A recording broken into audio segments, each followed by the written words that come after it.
talking about fire animal, the lion. You get 4 of them, you definitely guaranteed to take down the lion. Okay. The tiger. They definitely can take down the tiger. The hog. We know a hog can't beat a Boerboel on his best day. And you got a wolf. And the wolf ain't no good either. And the last and the least, you got the cheetah. The cheetah can run fast, but the cheetah only can use its speed to get away from the Boerboel, because a cheetah can't defeat the Boerboel. Hey, yo, and as long as it's at least 3 to 4, they gon' do the takedown. So, yo, we gonna get ready. We gonna get started. We going in here with the bullies. They've been waiting. You can hear they going crazy right now. And it's all good. We finna get them together. Hope you enjoy the video. Tune in, watch it, get you some knowledge off of it, and have a good time.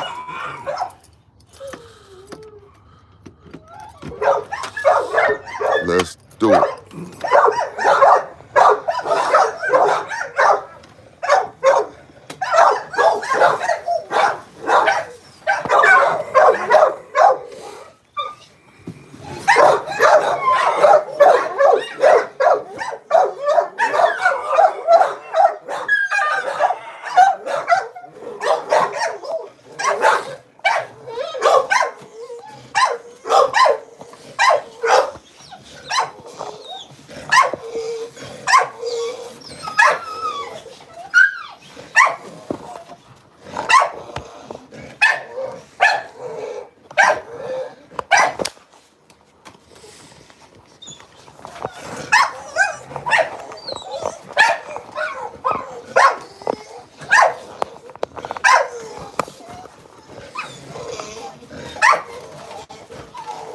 This video live and it's real. It's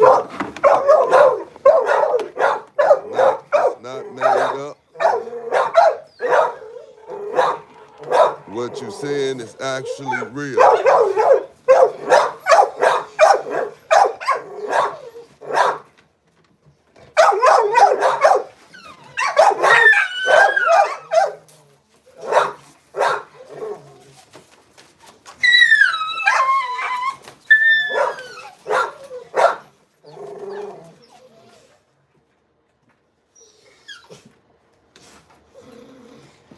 All right.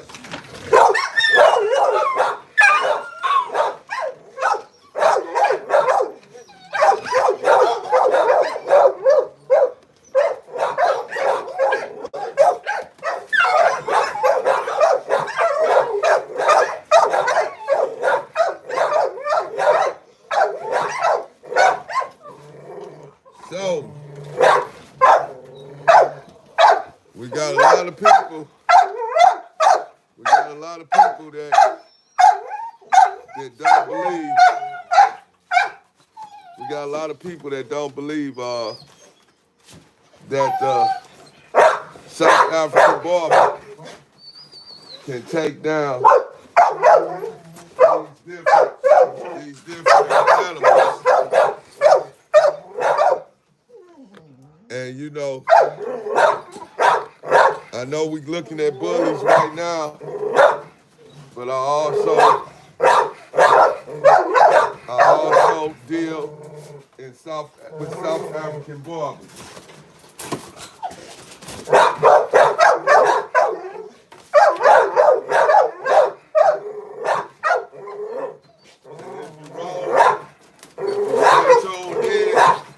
Or if you leave and come back, whatever, you gonna see the Boerboels. They'll be out in a little while. But right now, I'm gonna get the bullies together.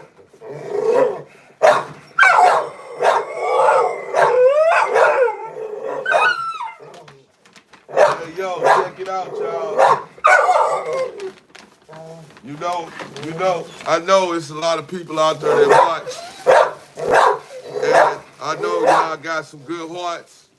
And I know y'all don't like to see these dogs in cages. I understand. Sometimes I wish I had better for them, but right now I'm working with what I'm working with.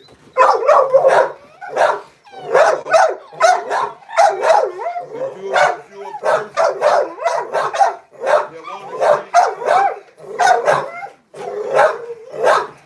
want to see better dogs, if you want to see better from the dogs, we definitely take donations, and it don't have to be money. You can simply pick a DM, and you can donate equipment, kennels. It don't always gotta be no money, but money keep the dogs fed. Money keep the dogs fed, keep them well. And from a financial standpoint, I do this all by myself, and I do my best. But we definitely take donations, and it do not have to be money. But back to the topic at hand. A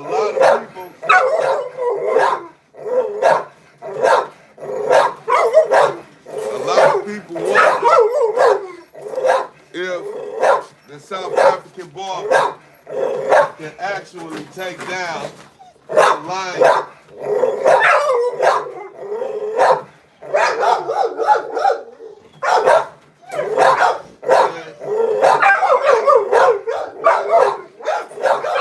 And the answer is simple. We gotta answer that question. Come on, go outside. We gotta ask how many Boerboels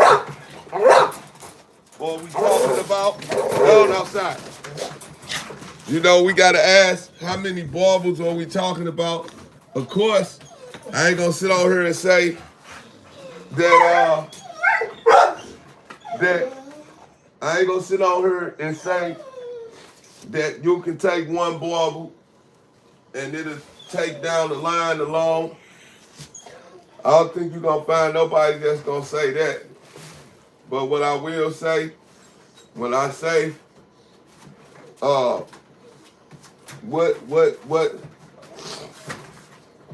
what 5 animals can a Boerboel take down? I mean, not necessarily just one Boerboel, but however many Boerboels it takes. Because you can take certain dogs and they couldn't take down a wild animal if it was 30 of them. So let's get that understood. But from my studying and from what I've read, because I've yet to see it with my own eyes, but I've dealt with plenty of Boerboels, and I know their strength. And all dogs do differ. Just because they all Boerboels or all a certain type of dog don't necessarily mean that it can do what another one can do, because you definitely have Boerboels that's stronger than others, and you know, so they gonna be able, they work ain't gonna be the same. Some of them able to put in, you know, a lot more than others. But if you took the right Boerboel and you train them right, and you training them actually to become a hunter and become you know, a dog that can take down wild animals,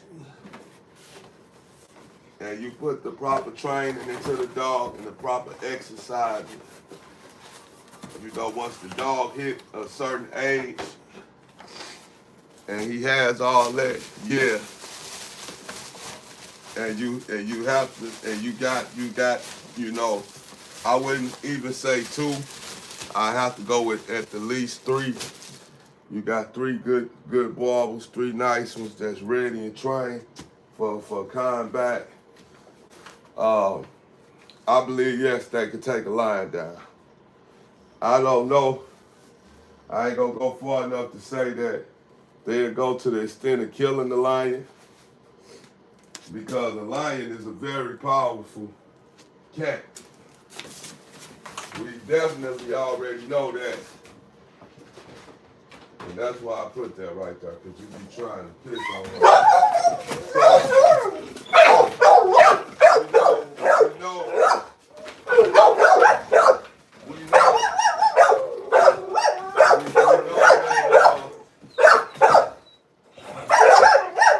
What's up, little girl?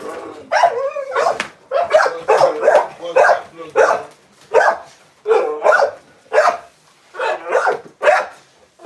Definitely know that that the lion is very powerful,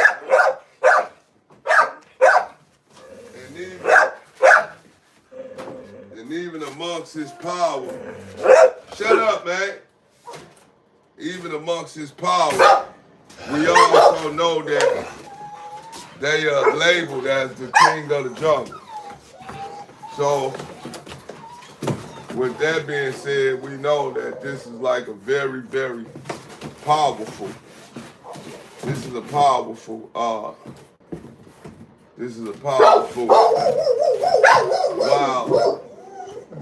cat. And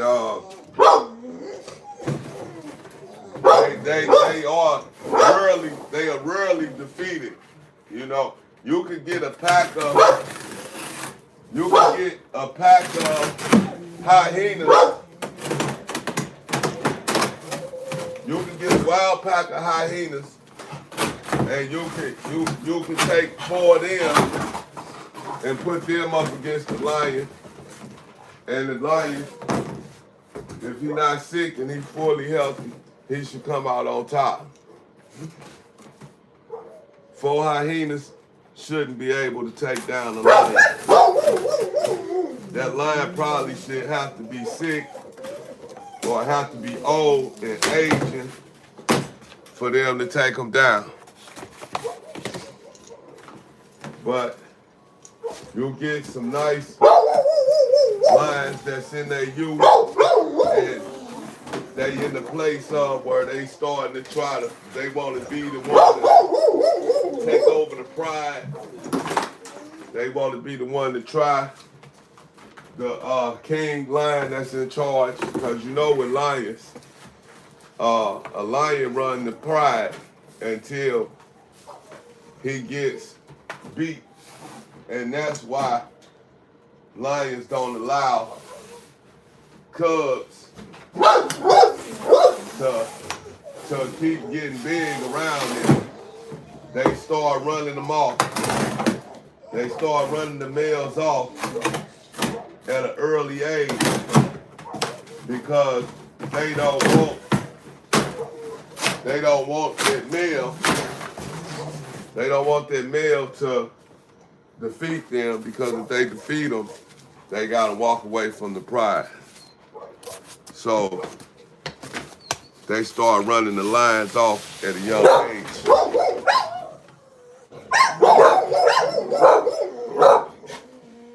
And so now we talking about putting a bully in the ring. I said a bully, excuse me. We talking about putting a Boerboel in the ring with a lion. A Boerboel could never take a lion one-on-one. I ain't gonna say that. I won't ever believe that like that. You can take a one Boerboel and put him in the ring with a lion, and he come out victorious.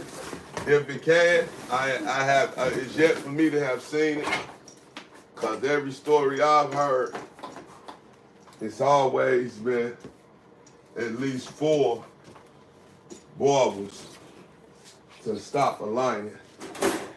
And I still haven't heard of the 4 Boerboels killing the lion. But I've heard of 4 Boerboels defeating the lion, you know, and making him submit and stand down and go about his way. I seen one story where a little young kid, she was Caucasian, and she was out in her yard playing, and they lived, you know, like around in the, you know, they lived in the wilderness, like they lived in an area where you got wildlife. And the little girl was in the yard playing, and a cougar, I believe they said it was a cougar. It was either a cougar or a panther. Not a panther, a cougar or a cheetah. But I'm gonna go with a cougar. I believe it was a cougar. And the cougar tried to attack the little girl. The cougar was laying there. And the cougar seen the little girl playing. And so when the cougar seen the little girl playing, he went into predator mode. You know, he went into predator mode, and he went into stalk mode, and he was finna get the little girl, and she started screaming because she seen the cat. And when she seen it, it got the dog's attention. And so the dog spotted the wild cat, and he instantly ran to her savior. And they showed the Boerboel. And it was one-on-one. He fought this wild cat off and saved the little girl's life. You know, that was good. That was a good one. That's a good point for the Boerboel. So we know that the Boerboel definitely is tough. No, he didn't kill the wild cat, but he defeated the wild cat and he ran him off. And they had to bandage him up because he was cut up severely. But he saved that little girl's life, and he also survived. So that lets you know right there that the Boerboel is definitely a special kind of dog. Because I don't know too many dog breeds that will actually get into a physical altercation with something like a lion or a cougar. You know, I could see a wolf, but like just a big cat out the wild like that, and doing it one-on-one, that's hard. But the dog definitely saved the little girl. The family was so happy that they had that Boerboel at that time. Because if they didn't, he would have probably killed that little girl. So that's why I said that's one animal that I know the Boerboel can defeat. Now the hog, everybody know and everybody see a lot of these dogs hunting the hog. People love to, take their dogs and go hog hunting. And a hog is a very, very aggressive, strong animal.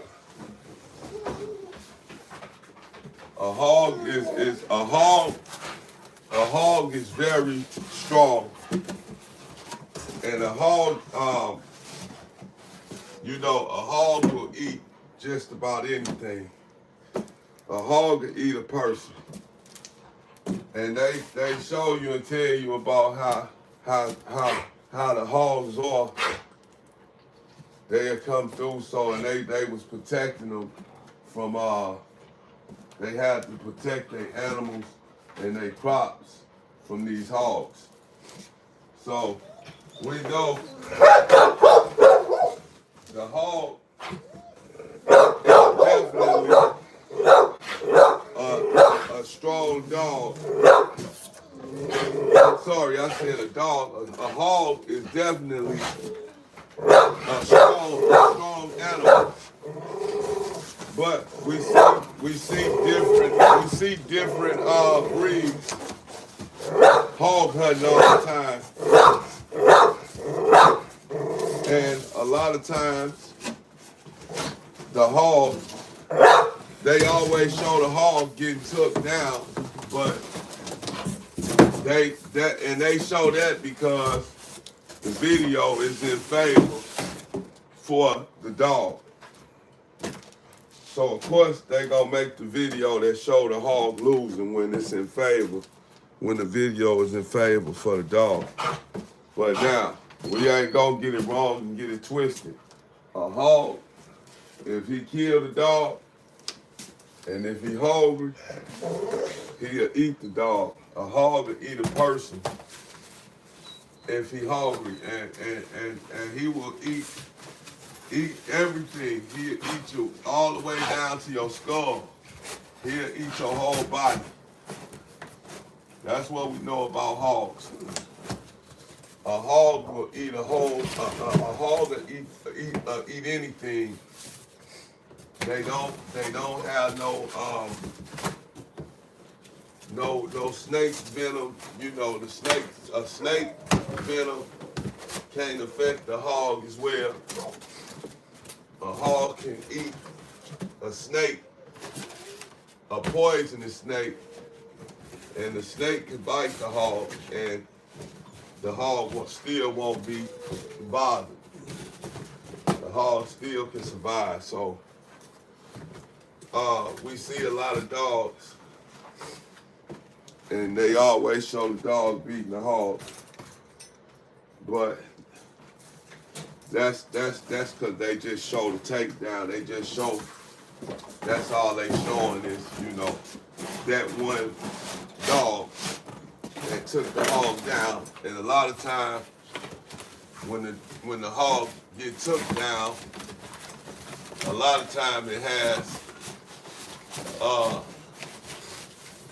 it has a lot of assistance from the human.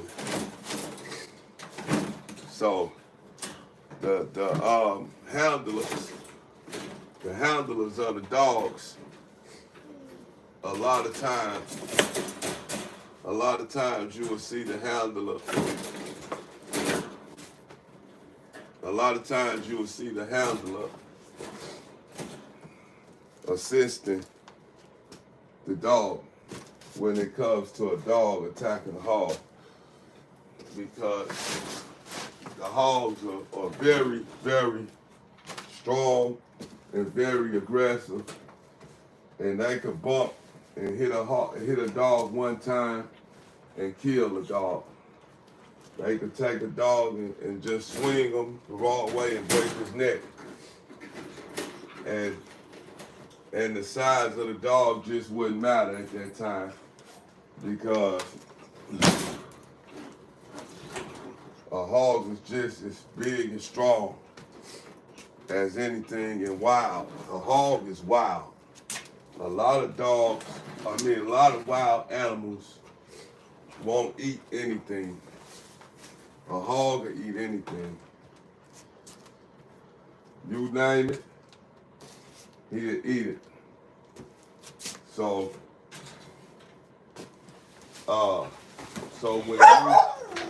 when you start talking about putting, you know, the hog up against the Boerboel, your Boerboel gonna have to be a very tough one. Cause that hog just ain't nothing to play with.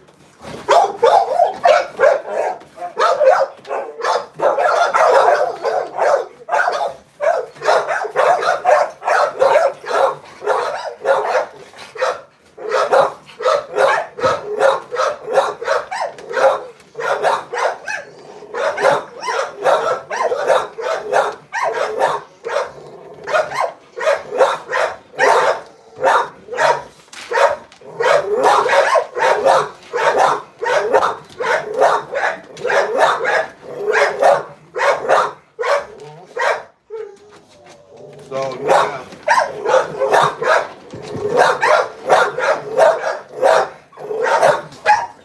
what I say to them? Hey, shut up. Shut it up. And shut up. And shut your mouth up. Shut up. And you shut up too. Shut it up. Shut it up.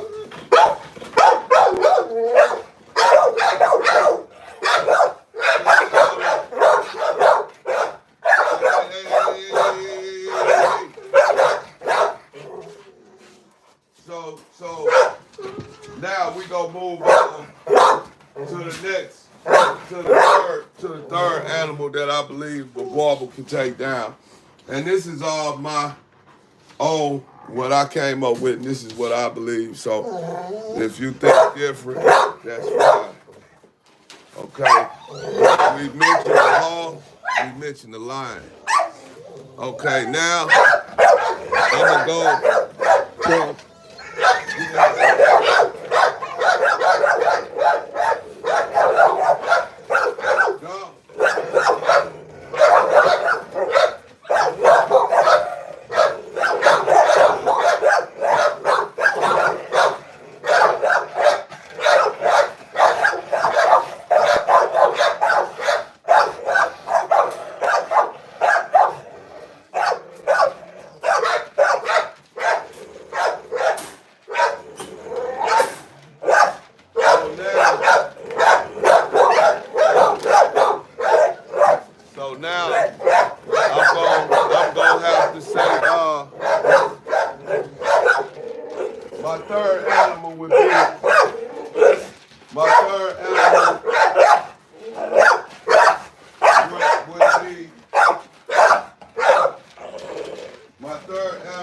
would be, of course, everybody knows, the wolf.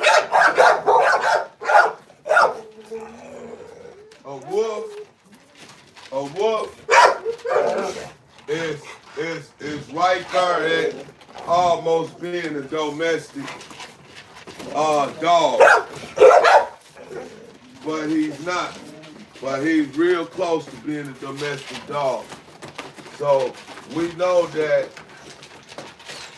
the Boerboel could definitely take down a wolf. And I believe with a wolf, I believe one Boerboel alone, just one, could take the wolf down.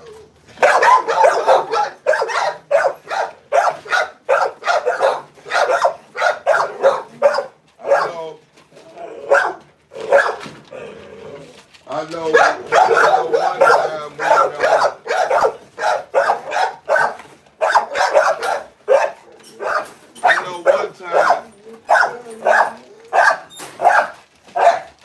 one time it was a story that I used to hear a long time ago when I was younger. When the Pitbull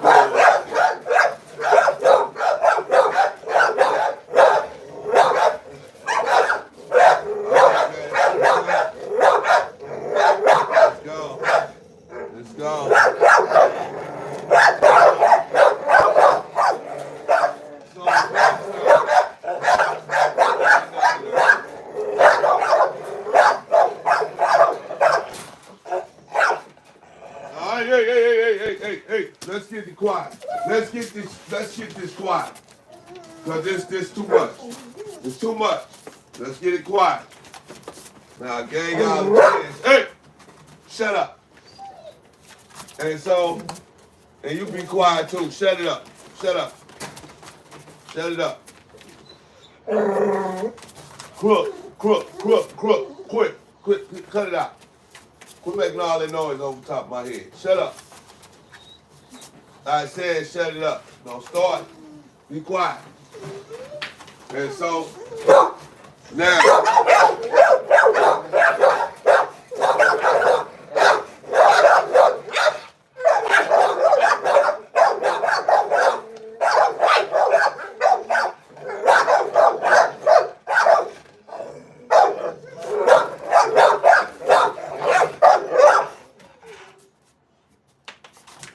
and so, a long time ago,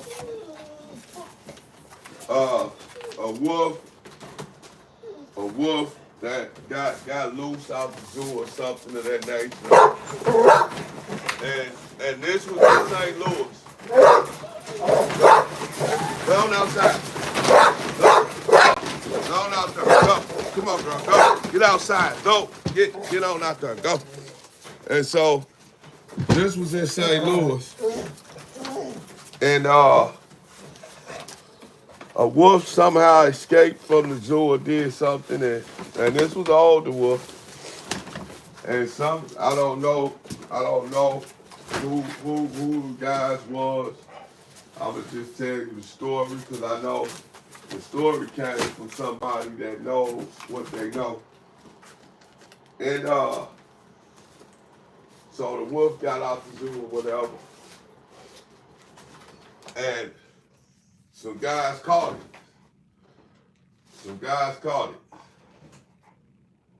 And when they caught it, they took it back to the pit bull. And the wolf canines was as long as your pinky fingers. That's how long this wolf canine was. They said this a grown wolf now, teeth long, and they put it up against the pit bull, and the pit bull shook him. The pit bull beat him. They said the pit bull took him down. So if the pit bull took the wolf down, one pit bull took a wolf down, we definitely got to know that the Boerboel will definitely take a wolf down. And it would definitely take a wolf down if a pit bull took him down. The Boerboel will definitely take him down. Because this the thing. A lot of people are saying, oh, pit bulls, everybody think the pit bull can do this and that. That ain't it. That ain't why we come up with this and say, you know, the Boerboel can defeat the pit bull. Because a lot of people, you got real pit bull lovers, and they will straight up, they'll swear to you up and down that can't no other breed of dogs beat up a pit bull because a pit bull got the lock and all that. And at the time when pit bulls first emerged, I would agree with that. That couldn't nothing take the pit bull down. But the thing now is this. These new dogs that's been out for the last 20 years or so, they were bred to be able to take down all of the current breeds that was around at that time. It was only a few breeds that was questionable about the pit bull beating which most of the time, the top breed that was always in question of beating a pit bull that could beat a pit bull was the Akita. Now, the Akita, that's a strong dog. That's a strong dog. And the Akita definitely know how to work. So the Akita would be a dog that would been able to give a pit bull a challenge. You know, back then, it's even still to this day. But that was just one, you know, that's just one dog out of 1,000. It wasn't too many other dogs that could really take down a pit bull. Like we said, the Akita could. But, and if you had another dog that could take down the pit bull, you probably have to look at the training of that dog, or the training of the pit bull, or the experience of the pit bull. It probably wasn't experienced in, you know, doing no type of fighting or nothing like that. It was probably just, you know, just a domestic homebody dog that nobody ever really took time to make them, you know, be a fighter or anything like that. So that'll be why that'll be the reason why that pit bull will be in question of losing. Because you sometimes nature and instincts are definitely helpful for the dogs and keep a dog alive, but sometimes that's just not enough, because you have guys now that they study these dogs, and every dog that you see in some form or another has been made from other dogs. So the pit bull is definitely a dog that was made from two other dogs. And so when they go to creating these new dogs, they go and they put much more powerful dogs together, or however many dogs it takes, than what they use to bred the pit bull. Okay, so nowadays, and that's why the pit bull don't be in the runners up of, you know, taking down a wild animal like a lion, you know, or a tiger. Even though they have the locked jaw and they have a powerful jaw, they weight be too light. And you putting up a 70-pound dog at the most, 65, 70-pound dog up against a 200, 300, 400-pound wild animal, he normally not gonna survive it. So what they did was they went and created a much, you know, they went and they created a much stronger dog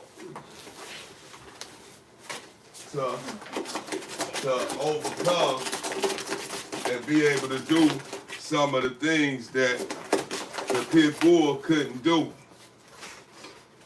They gave him a stronger bite force,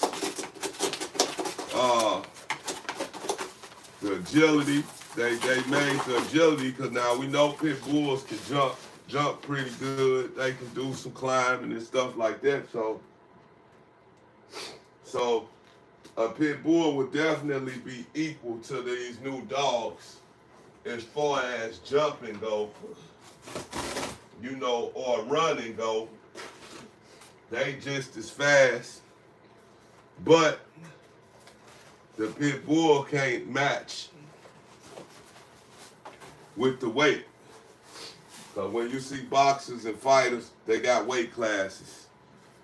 You can't go get somebody that weigh 130 and go throw him in a heavyweight fight. He ain't gonna weigh in, so they not gonna let him fight, because he can't weigh in with the heavyweight. So they're not gonna let him fight the heavyweight, because he will have to get his weight up. And so they got weight classes. So, you know, you go in and you gonna go and get something that weighs 65 or 70 pounds, and you gonna put it up against something that weighs close to 200 pounds. And that's very strong and confident and not scared, and invites battles.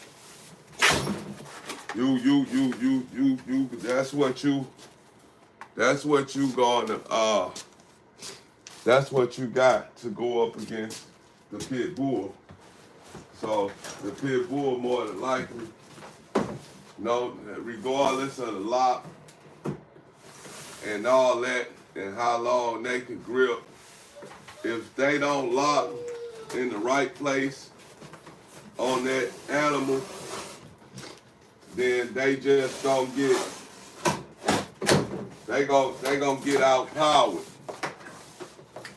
They're gonna get outpowered, because if you take a South African Boerboel and he weighing at 200 pounds or so, and you gonna get this pit bull that's weighing in at 75 pounds or so, and this pit bull goes at the Boerboel, and the pit bull actually grabs the Boerboel and locks on him, because that's what they do. That Boerboel gonna take all 200 pounds of his muscle, and he gonna jump off the ground, he gonna shake and turn, he gonna do whatever, smash down on the dog. He gonna do whatever, and that dog gonna have to let him go, because of the force that he gonna put behind once he being attacked. And plus if he get attacked and you know, and the dog get to him first, he gonna fight from a place of anxiety and fear, like he gonna fight from a place of whoa, you know. That's where he gonna come from, because they so strong and they so confident that they don't expect who they going up against to even grab them in no type of way and have them. So the element of surprise is what's gonna surprise them. it's gonna be like, whoa. He wasn't expecting that. And so when it happens, he gonna respond. He gonna respond in a matter of, okay, he caught me tripping. Let me get him off of me. See, that's how he gonna respond. He gonna respond in a place of, you know, the element of surprise got him. So he automatically gonna use every piece of force that he got in his body to get this dog off of him. And we all know one thing. A lot of these big dogs that's like this, they don't feel pain, just like the Pitbull was bred not to feel pain. These newer type of dogs that's coming around, they are bred it the same way. Because I've seen dogs fight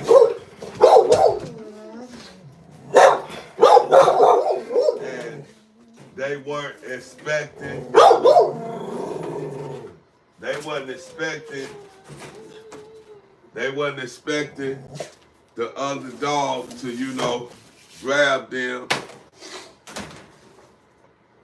And so when they grabbed them, you know, it was like, whoa, hold on, okay, I gotta get him off of me.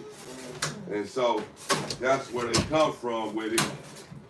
And they gonna use all that weight they got, and they gonna swing that weight, and they gonna use that weight to get that dog up off of them.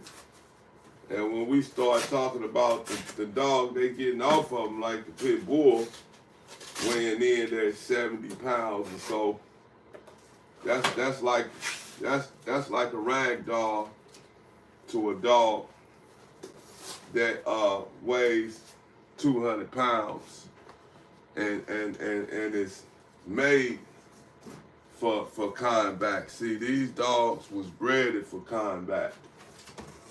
They wasn't bred to be friendly or nothing of that nature. They was bred to catch people and you know, and really almost kill them if we're gonna tell the truth. Cause what people don't know is when slavery was going on,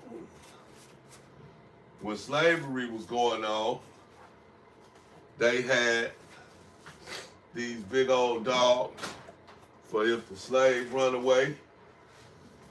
You know, a bloodhound being one. And they had another one though that was like 2 times the bloodhound. I can't hit the name right now, but they were definitely, they were in the Mastiff, and I believe it's a French Mastiff. If I'm calling it right, it's the French Mastiff. But them was the dogs that they used to create these new dogs. And if you know anything about a bloodhound, then you know a bloodhound is very intelligent. It's a working dog. It uses its sense of smell. It uses its senses to, you know, track people down. It's a tracking dog. It's a hunting dog. And all of the rest. So, and they took them dogs to create these newer dogs.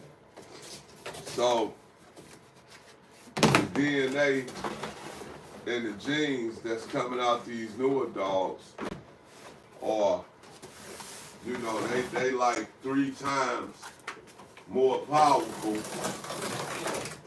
they like 3 times more powerful than the original dog that they would use to make the dog with. Because when breeders and creators comes up with, when breeders and creators come up with, you know, new ideas for new dogs, they use a dog, whatever dog they decide to use, they use. But the dog they using, all they doing is making sure the dog they creating is almost like that same dog they using, but they just making it that dog on steroids, basically. So when you had the Pitbull, and here it is, they make the Cane Corso. The Cane Corso is 2 or 3 times the Pitbull size. And you know it got features like it comes from a Pitbull. And I'm gonna take that back. I ain't gonna say the Cane Corso. I'm gonna redo that. Not the Cane Corso.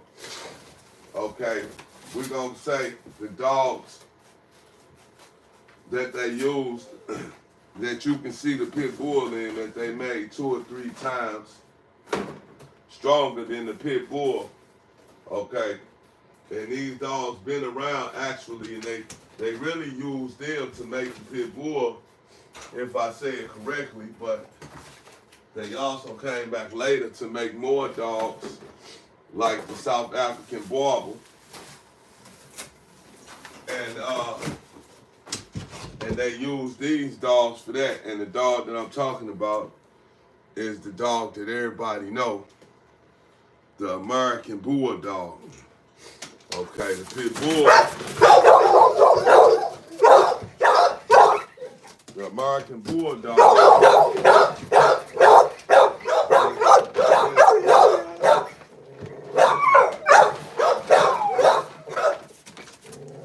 The American Bulldog looks a lot like, the American Bulldog looks a lot like the Pitbull. It's just, it has more size than the Pitbull, but they got a lot of the same features. But the American Bulldog is just the Pitbull on steroids.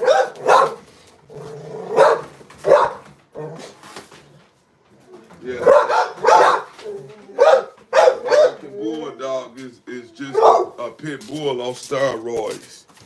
And so after they created the American Bulldog, then they turned around and they used the American Bulldog, and they went to Africa with the American Bulldog, and they mixed the American Bulldog in Africa with the wild African dog, and they came up with the South African Boerboel.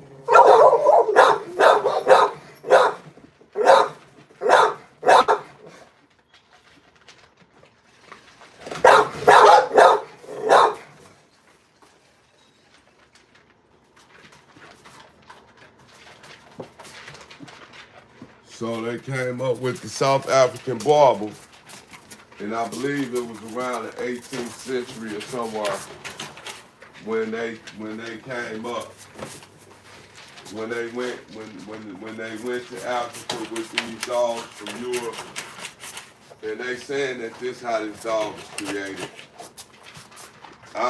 When it comes to stuff like that in history, I can't really listen to it all the time, because if you in Africa, then you went around some black people, and you took this bulldog over there, but we already had the master over there, but it wasn't really being called the master. It was being called the wild African dog, which was basically a wild dog, like a hyena, that was surviving almost on their own, and just like a wolf, and they somehow, I don't know, the dog, maybe the dog got to the other dog, and then the next thing you know, they bred it. And they had to see the puppies. It was like, these two dogs made these, and they seen some nice, strong-willed puppies. So they like, okay, we go. On here. Come on, man, come here. Outside, go. Get outside, go. Go, you too. Get outside. Get your butt outside. And so they turned around. Give me that, man. And they seen what these two dogs created. And they seen that it was something, it was something good. They created, they created a dog, and they like, whoa, look at this. And they know what dog was sneaking around in their yard, and done came around and made it with their dog. And they didn't care back then, because when you look back then, they was having sex with their own family members, trying to keep their bloodlines and stuff. They was having incest. Let me just break it down in one word. Incest was popular then, because they was trying to keep raw blood with raw blood. And that's why people ended up so doggone crazy and was able to do all the evil things they was doing back then, because they was they sisters, they mamas and daddies were sisters and brothers. So that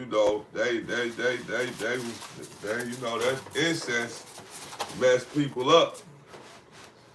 So while they trying to keep raw blood, they was actually messing each other up. That's just the truth.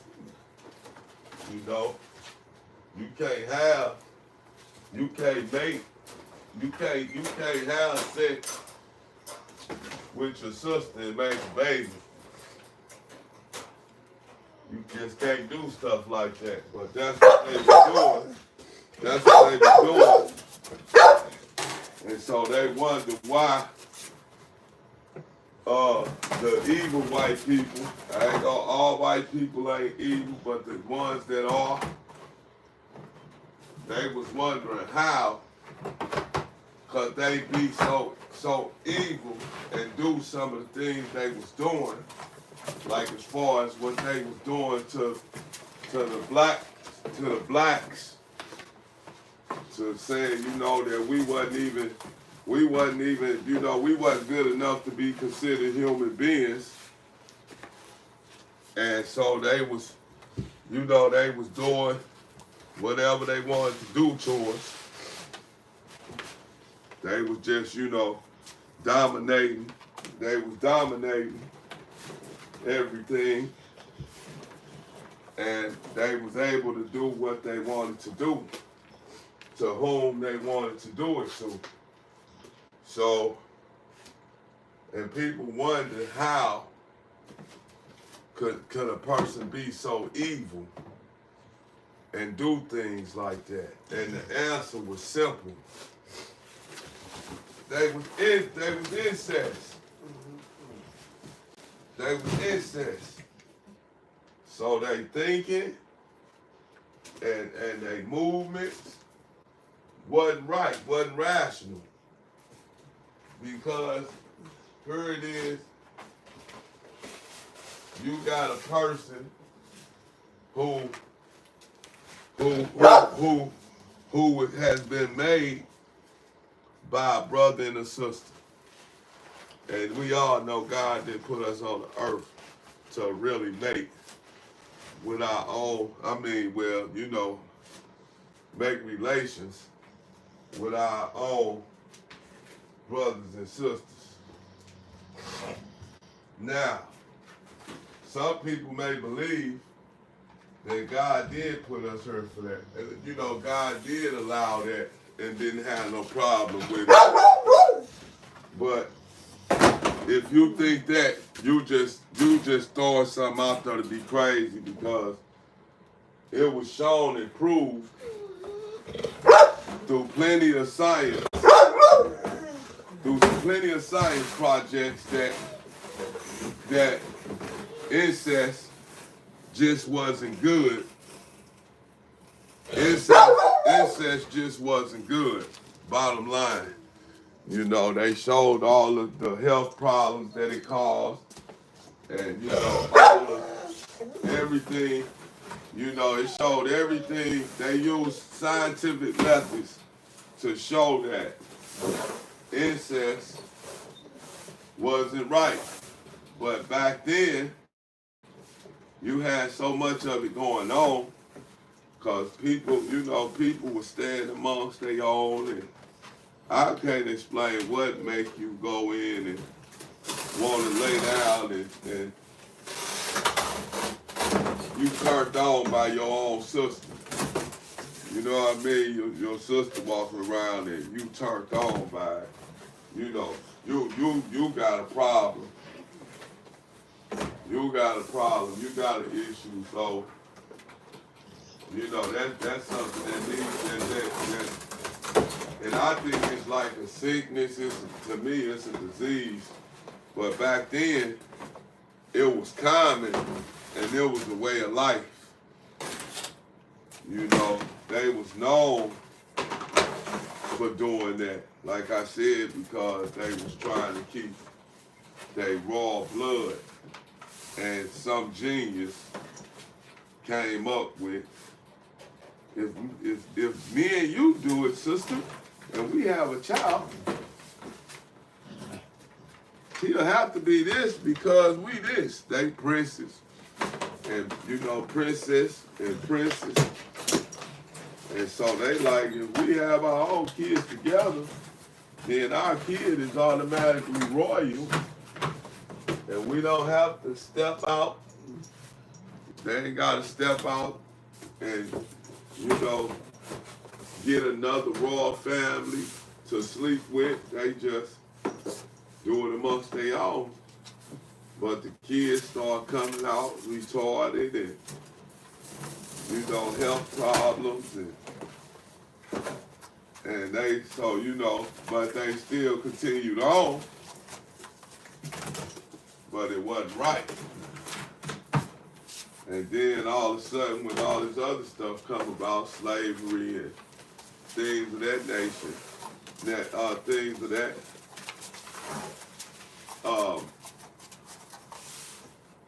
when slavery, when slavery came around, and they started, they felt like we wasn't people, like blacks. We wasn't people. That's just the bottom line. We weren't people.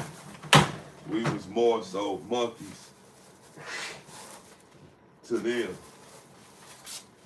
That's how they looked at us, even though they knew we was people.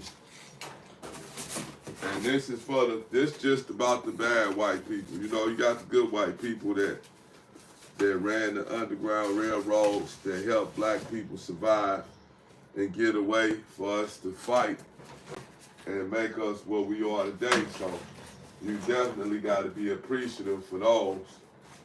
So we ain't talking about them. We talking about the ones who earned the nickname Cracker because they was cracking them whips before they hit a black man with it. So anybody that don't know why white people came up having the name Cracker, when you call them a cracker, you ain't doing nothing but actually you actually giving them gratitude.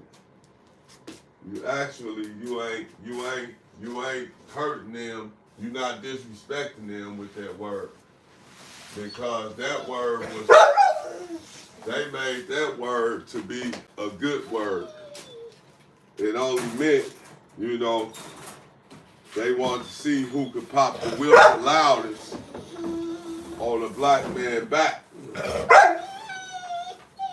So yeah, so they end up with the name Cracker. Because they was cracking the whips. So when you calling a white person that in the terms of disrespect, you're not disrespecting them. You actually is giving them praise. So you don't call no white person no cracker.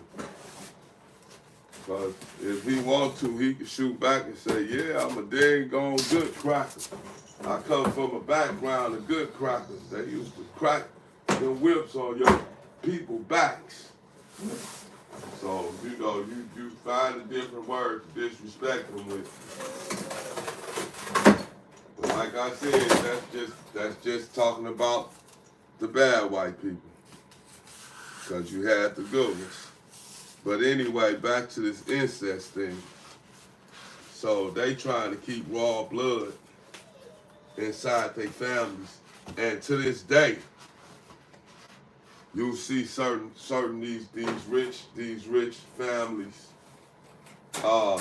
that you hear about now. That's all this Illuminati and all that type of stuff. Them families you heard about now, them the same families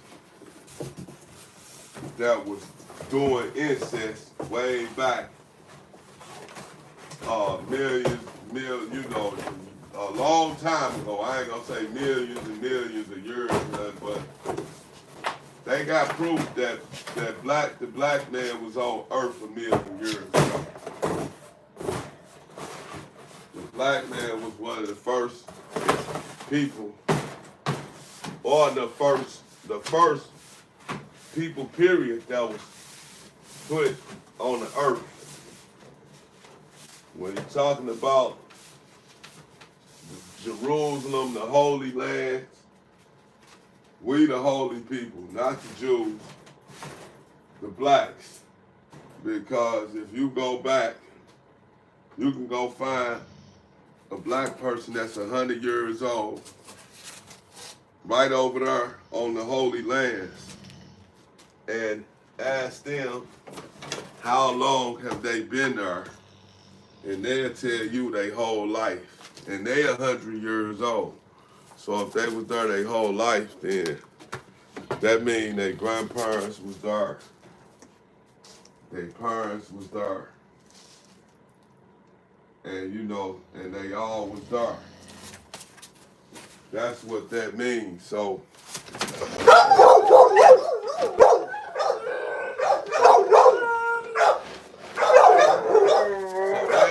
that just means that we've been around that long in time. And we was around there too. We was on the Holy Land.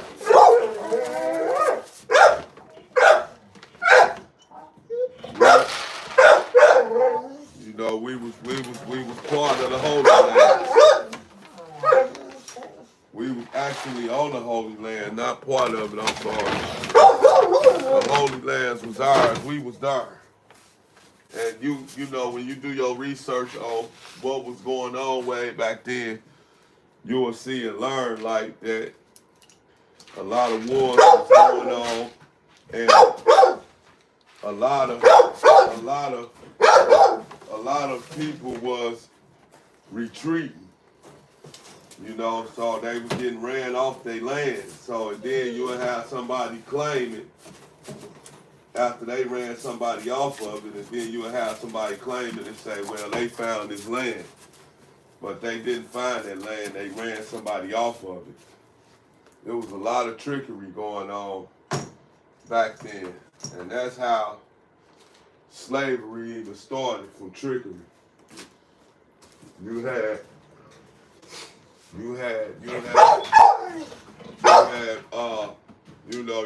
people coming over with precious jewels, and they was able to show, they was able to show it to our people and show them guns and stuff like that, and try to talk to them and make agreements with them, even though they couldn't speak the same language. Somehow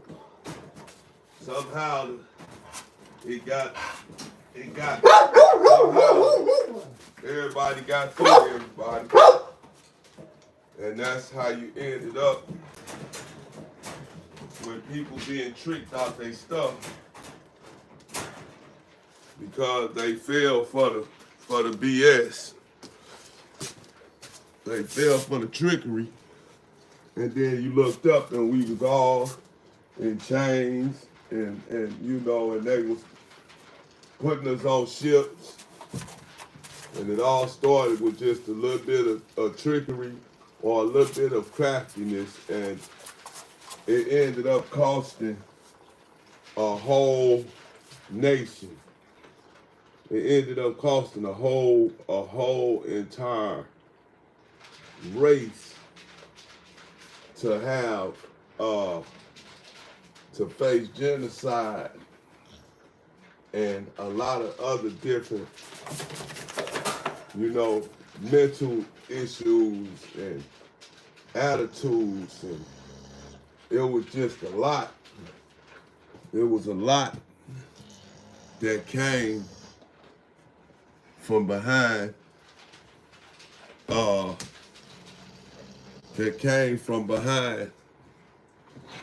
that came from slavery. And it went on for generations and generations. And and it really did destroy us, because you had the Jim Crow thing, and you got all these different evidence to show. Get in there. Go get in there. You got all this different evidence to show, what it is we had been through. Get in there. He got all the evidence to show. Come on, get in there. Get in there.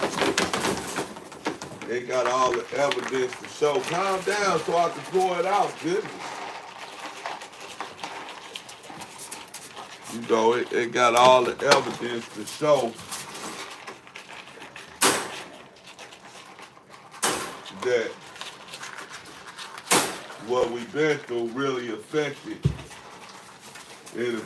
us in major ways. And it really did. It really destroyed us mentally and financially and mentally.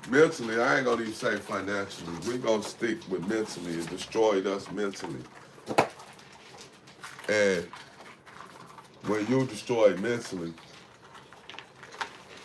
that's like we call it a curse. When you get destroyed mentally, it's like that carries on. That carries on for years and years and years.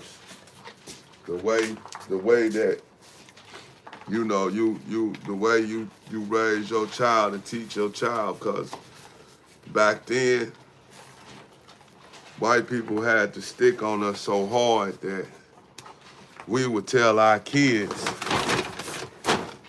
to not have high self-esteem. We would tell our kids, you gotta be ugly. Because if you don't be ugly, then the master gonna want you. So they had to keep themselves looking rough and looking like, you know, like they wasn't pretty. And then, you know, you had a lot of them that really felt like that they wasn't pretty because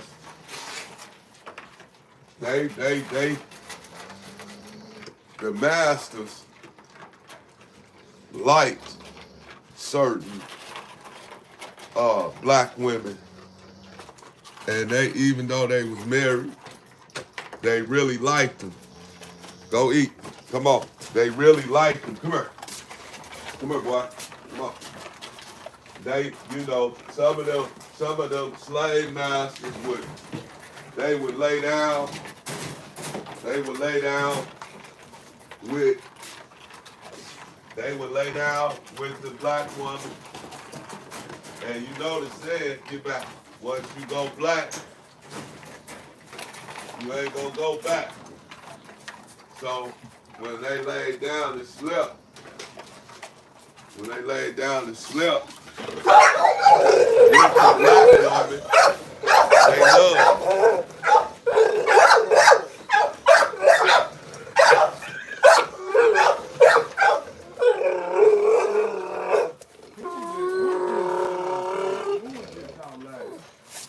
Them two. Y'all love to take the bowl and go run off with it.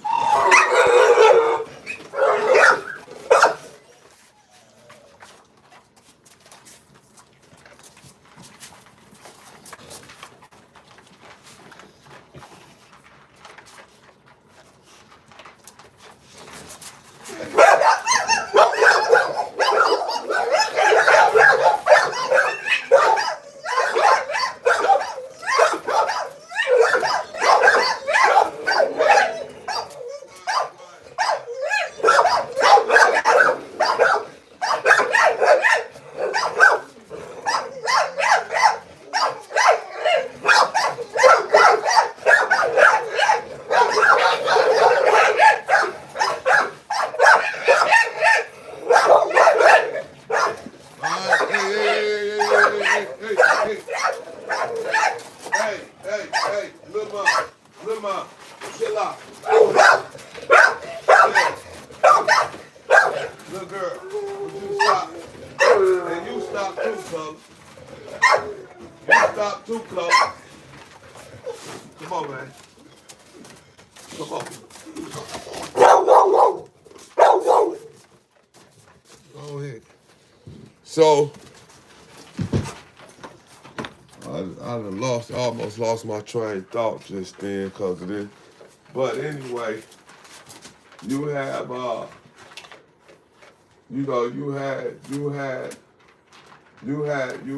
they thinking, the way that it destroyed the thinking. You had the white guy, the white man that was the master. He would like a certain black girl. And you know, like I said, once they go black, they ain't going back, and they would be married, but they got a piece of that black crocodile, and they didn't know what to do. They couldn't leave their wife. They couldn't marry her because they had to worry about what they people gonna say because they married into they done married a black person. So they had to play it off and fake it like people do today. You know, they got to play it off and fake it. And you can tell just how good our people loving was because they didn't want nothing to do with mixing us with them. But we got mixed with them anyway, and it got done on a secret basis. Most of the mixing that you've seen for a long time was done in secrecy. They wasn't telling nobody, but no white man telling no other white man that I was in love. I'm in love with this black woman, and I can't let it go. One of my slaves, I'm in love with her, and I just can't let it go. He wish he could move her in and move his wife out. That's how good they was liking her. But they couldn't say nothing. They couldn't say nothing because if a white woman had a black baby in her stomach, they'll cut her stomach open and take that baby out. And vice versa. If a white woman was pregnant by a black man and they figured it out, they'd make that white woman a slave. See, a lot of people don't know their history. That's how they was. They was that cold-blooded, even on their own people, to where if on the female anyway, if you get pregnant by a black man, you out of her. You out of her. That's how they was doing their own kind. But then let a black woman get pregnant by a white man, and I guess, I don't know, maybe it was justifiable. Maybe men were stronger than women. Men had to say so and women didn't back then. They didn't let a woman say much. So they really, when things like that happen, the woman had to just take it like it comes. But they'll do stuff, and you gotta know. Go tell they friends, so they can go tell they other friends. Your buddy over here in love with a black nigga woman. They was doing things like that. That was the way of talking behind each other back. And that would be the conversation. Oh yeah, Rick's over there. He's in love with those nigga women. And you would have a white person that you would have a racist that really didn't like black people, that'll cut a black woman's head off the second he got a chance. And rape's supposed to start it as a form of control. That's what rape was supposed to start it as. They rape a black woman to control the black man because they know if you don't do what they tell them, you're giving them a reason to come in there and walk off with your wife. And so it was just like the way people go into police stations today and tell on people. They doing it because of that was what led all that back then is what led to today with people telling on each other and putting people in jail. It came from back then because you ain't want the white man to come into your house and just take your lady, and there wasn't nothing you could do about it. And here it is, you got sons and daughters in the house watching their mama get drugged out or watching their mama get walked out, and they knowing what's gonna happen, what's finna happen to their mama. They know their mama finna go somewhere and she finna go through something bad. And daddy just couldn't do nothing about as bad as Daddy would love to do something about it, Daddy couldn't do nothing about it. And you know, it's bad and it's sad, but it's real. You know, it's real. Like Daddy just can't save Mama. Because if Daddy tried to save Mama, now you ain't gonna have no Daddy. Now you ain't gonna have no Daddy. And what'll happen is you'll come out your front yard and you'll see your daddy hanging from a pole. From a tree. Because Daddy tried to stop them from doing what they wanted to do with Mama. Or, you know, Daddy they just look for a reason just to get Daddy out the way. They could be jealous of him or anything. Then they catch you reading a book. Back then, you gonna almost die. They had us so petrified of reading books and learning. You know, they didn't want us. They didn't want us learning. You know, they didn't want us learning. And that's why people don't know how important it is to learn today. Because once upon a time, you wasn't allowed to learn. And so now you allowed to learn, and you don't want to learn. The kids nowadays, if you give them an option to go to school or drop out, a lot of them gonna take the option to drop out. They don't want to go to school no more. They don't want to go to school. But they don't know that, and sometimes a person gotta really live through something and experience it and see it to understand it.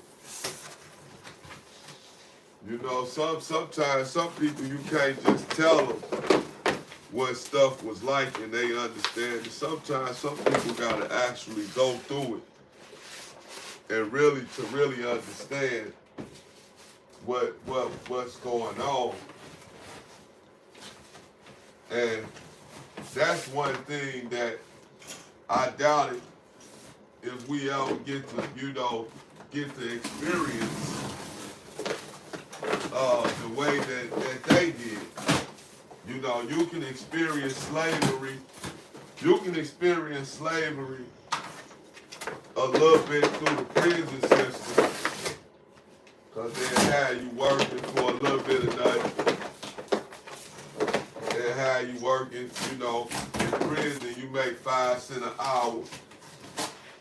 You make 5 cents an hour in prison, and you might be cooking food for the whole institution, or you might be cutting grass. You know, you might be washing clothes and laundry. It's a lot of different jobs that the prisoners do in order for the jail to rotate.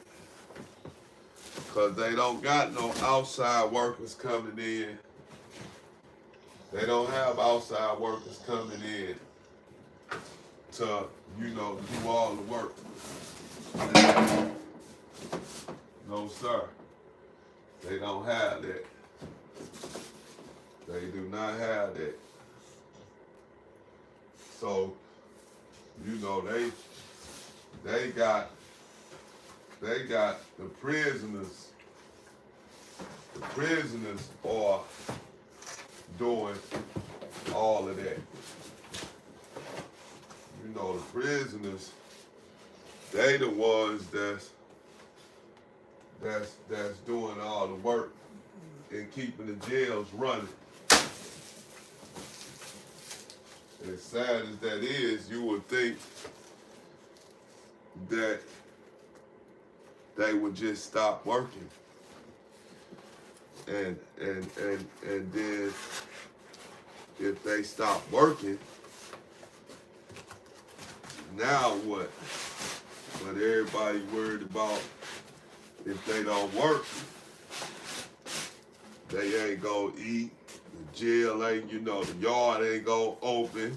Everything gonna get shut down because they ain't got nobody to work. But so what? Let them shut it down. Let them shut it down. That's fine.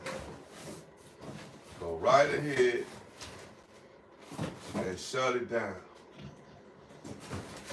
And all people gotta do is sometimes you gotta learn how to fast. Sometimes you gotta learn what it is Jesus was teaching you in the Word. You know, a lot of times people don't understand what the Word said and what it really means and how to apply it to life.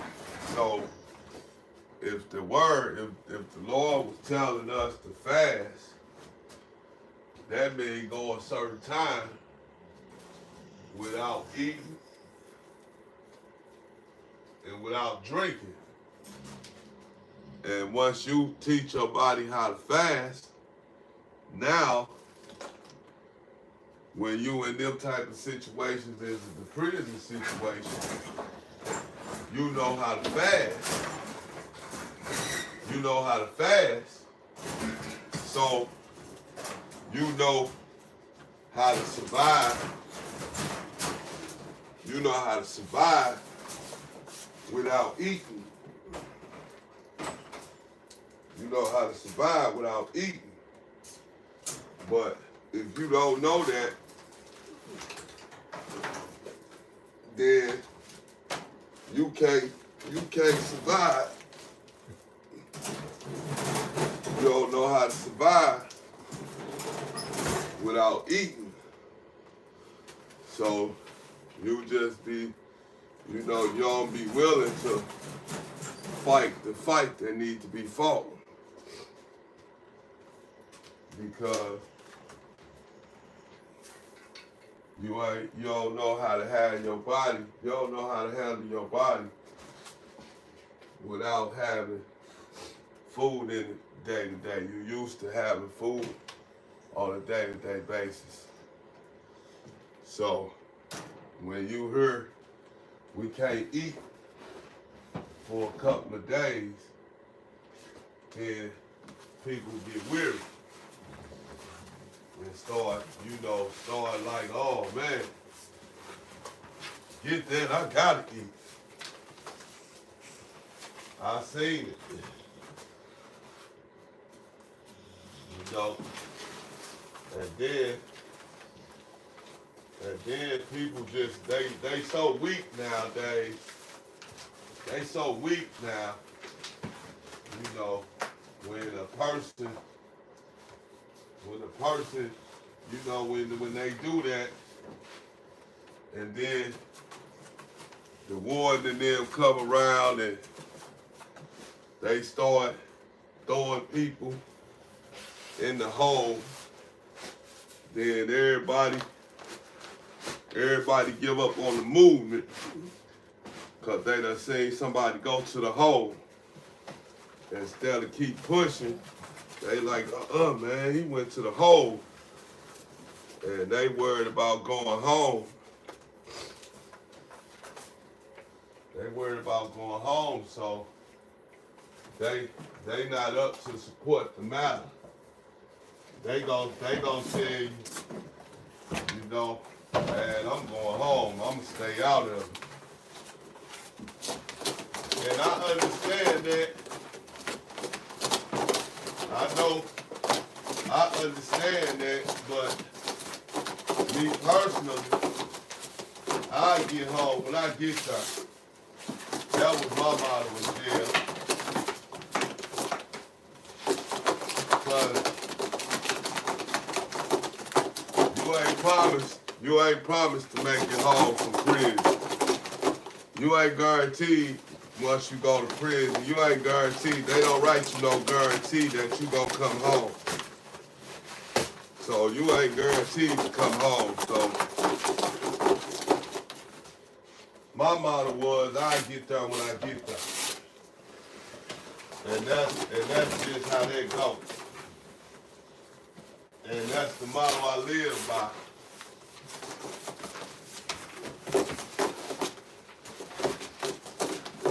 And that's the motto that my crew lives by. That's what we said. We always used to say, hey, brother, we gonna go home one day, but we gonna get there when we get there. Right now, we gotta do something about this. And that was making these people treat us, you know, like we people. And don't treat us like we not people. Because in prison, no matter what your color is, the staff will treat anybody.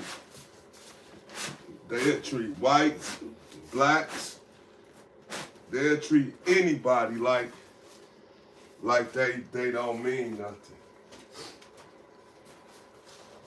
You know, that's because that authority goes to their head. That power, everybody ain't used to having power. And then when you give somebody that's a racist power, and you put them over the people that they hate, what you think they gonna do to them people? You think they gonna treat them people like good citizens? No, they gonna treat you like you ain't shit. They gonna treat you like what they think about you. And everybody knows that a racist person don't care for nothing but they own kind. And that's the bottom line. And if you don't know that by now, then you green as hell. If you think that a racist person like you or gonna treat you better than the rest of the people he don't like, then you crazy as hell. Cause a racist person ain't gonna treat you no different than he gonna treat the next person with the same color skin as you. He is not gonna treat them no better than he gonna treat you. And if he do, it's a catch-22. Who is that? It's a catch-22 to it. And that's what, hold on, Dirk, that's what they gonna play on. They gonna treat you, they ain't gonna treat you no better. The only way is that it's something in it for them. If ain't nothing for them, a racist person ain't gonna say 2 words to you. They gonna look at you like you a piece of shit. And that's how they gonna treat you. They gonna treat you. They gonna treat you like you ain't human. They gonna treat you like you ain't human. What's up, bro? Okay, dog.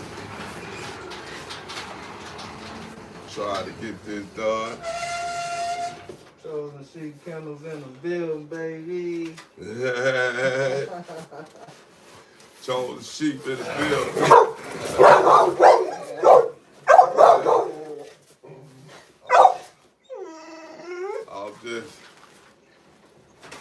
I'm just giving them the game. As always. And so, if you think that a racist person gonna treat you any better than they gonna treat somebody else that's your color, you crazy. They not gonna treat you no better. They gonna treat you the same way as they treat the next. And like I said, unless there's something in it for them. And nowadays, what is breaking down the racism and what's starting to make racist people deal outside of their colors is things like drugs and money. If somebody geeking and they need some drugs and you got them, yeah, they gonna deal with you. They gonna deal with you because they want that fix. So to get that fix, they go speak to you and do what they gotta do. But as soon as the wrong energy or the wrong racist person come around, they go quit talking to you. They go act like they don't know you. Because if they talk to you in front of this other person, they gonna get violated in some type of way. And so they certain things and certain people change whole situations. I was in jail and I got into a race ride, and while the leader was there, none of them ever talked to me. They wouldn't have 2 words for me. But as soon as their leader left and got rolled to somewhere else, they used to speak to me every day. And it used to scare me. Because I used to be like, dang, he's speaking to me? I'm like, what they trying to plot? What y'all on? You know, it'll make my antennas go up. And then once I realized what was going on, after one of them told me, they was just like, man, such and such gone. And he was keeping all that stuff up, man. We ain't got no problem against you, man. We really like you. We wanted to do business with you. You know, that's the type of stuff they were telling me once they got they certain leader gone that was racist, that always wanted fighting to be going on. Once he got off the camp, man, I ain't want for nothing that they could have had. I used to take advantage of it. After I see, like, this ain't no scam, they ain't trying to trick me, they really glad that dude gone and they don't want no smoke. I used to be like, wow, hey man, give me this. Grab me that. All right, bro, I got you. And they hitting and getting their little drugs and stuff in. They'll offer me that stuff and I'd be like, no, I'm cool. But you can sell it for me and give me some food. There ain't no problem, man. Make me a list. Just give me about a list for $100, bro, and I'll make sure you get it. You know I got you. And I used to be like, dang, this shit ain't turned out to be so bad. But I tell you what, it took a lot of ass whooping to get it. You couldn't, if I'd have lost any of that stuff, I would have just still been a regular old Joe. I would have been a dude that was getting beat up by white boys.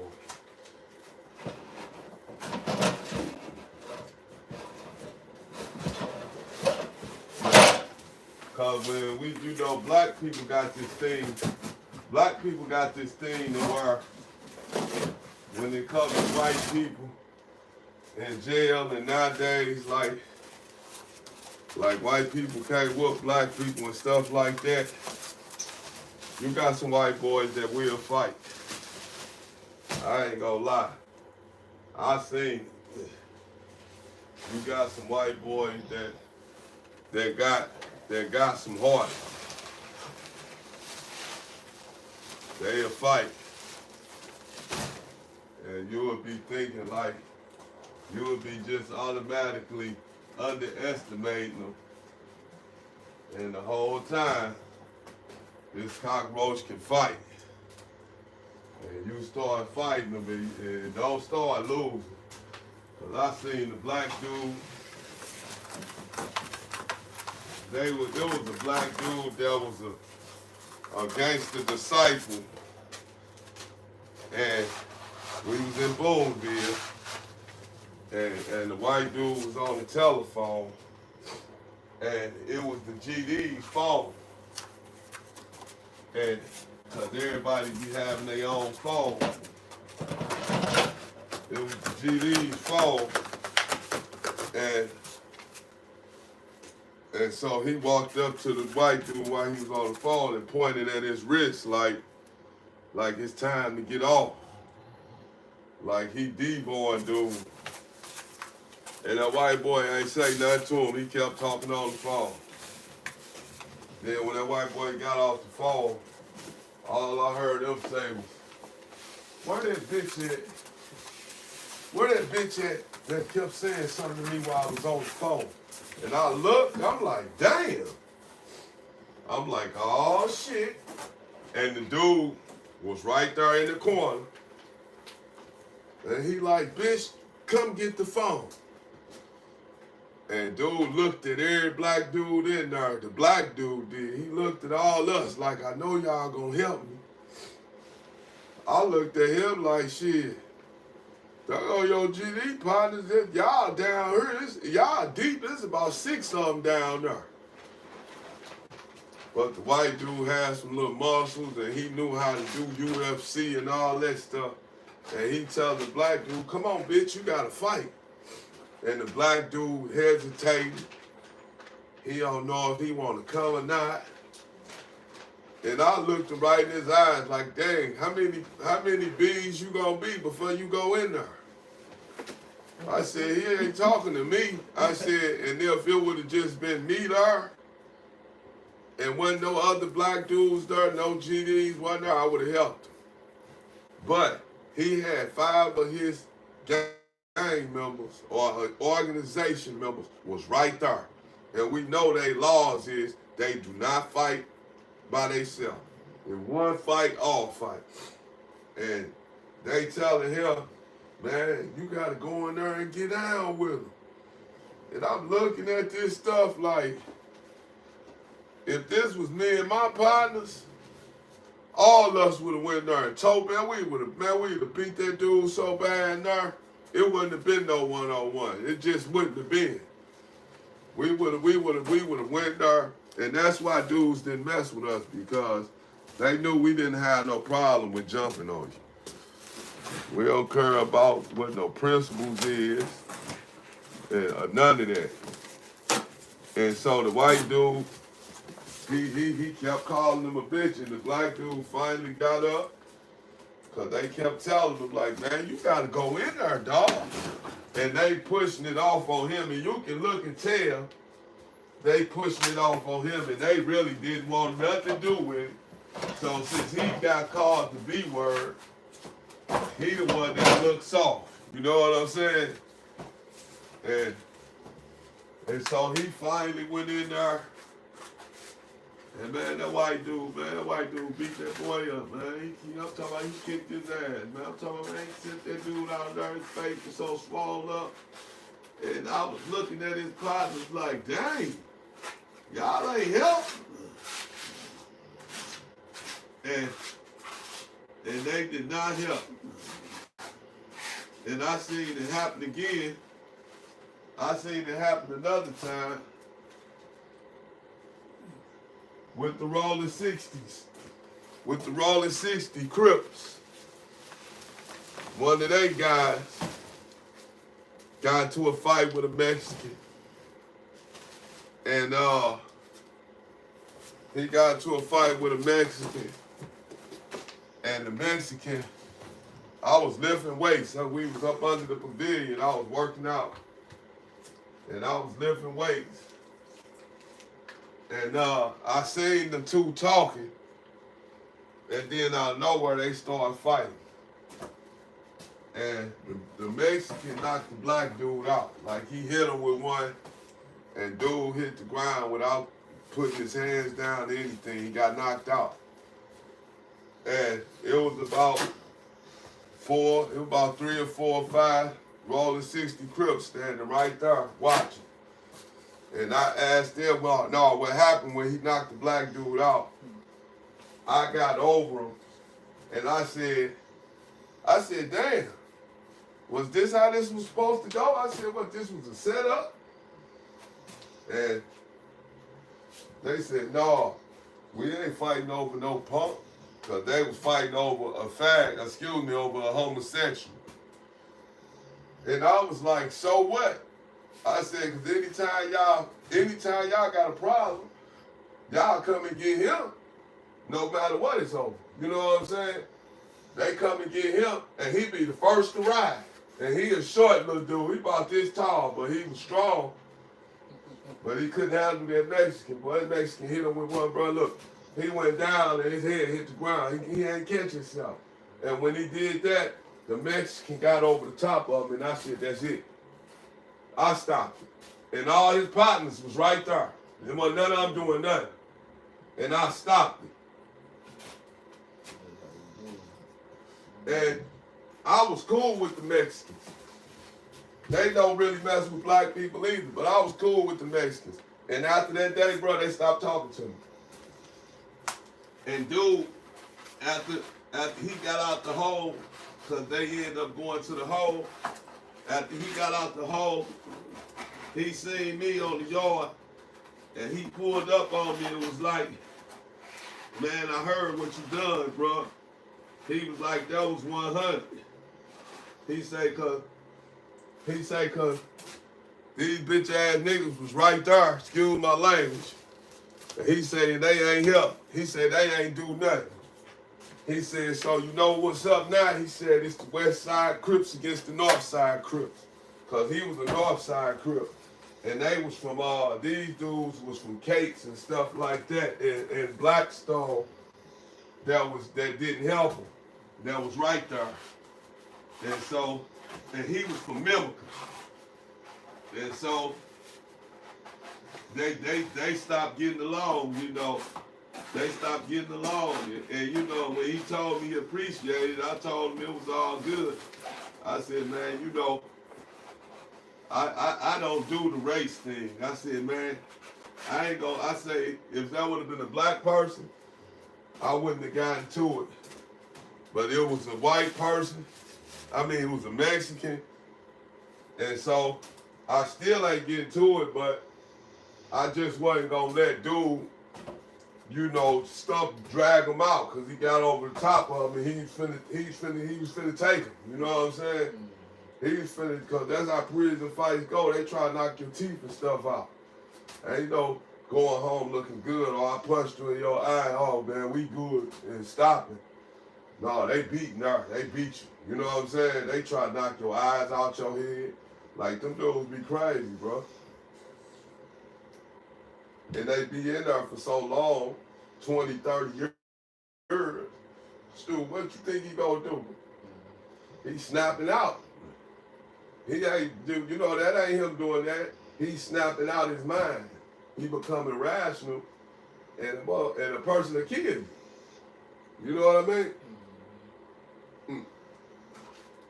Straight up, a person to kill you, bro, when they black out. And that's what happened. He you know, that Mexican blacked out. And man, I stopped it, bro. What up? I stopped it. And man, hey, I say that boy life. I don't care what nobody say. I say that boy life. Shit. You outside? I say that boy life. I said you outside. And so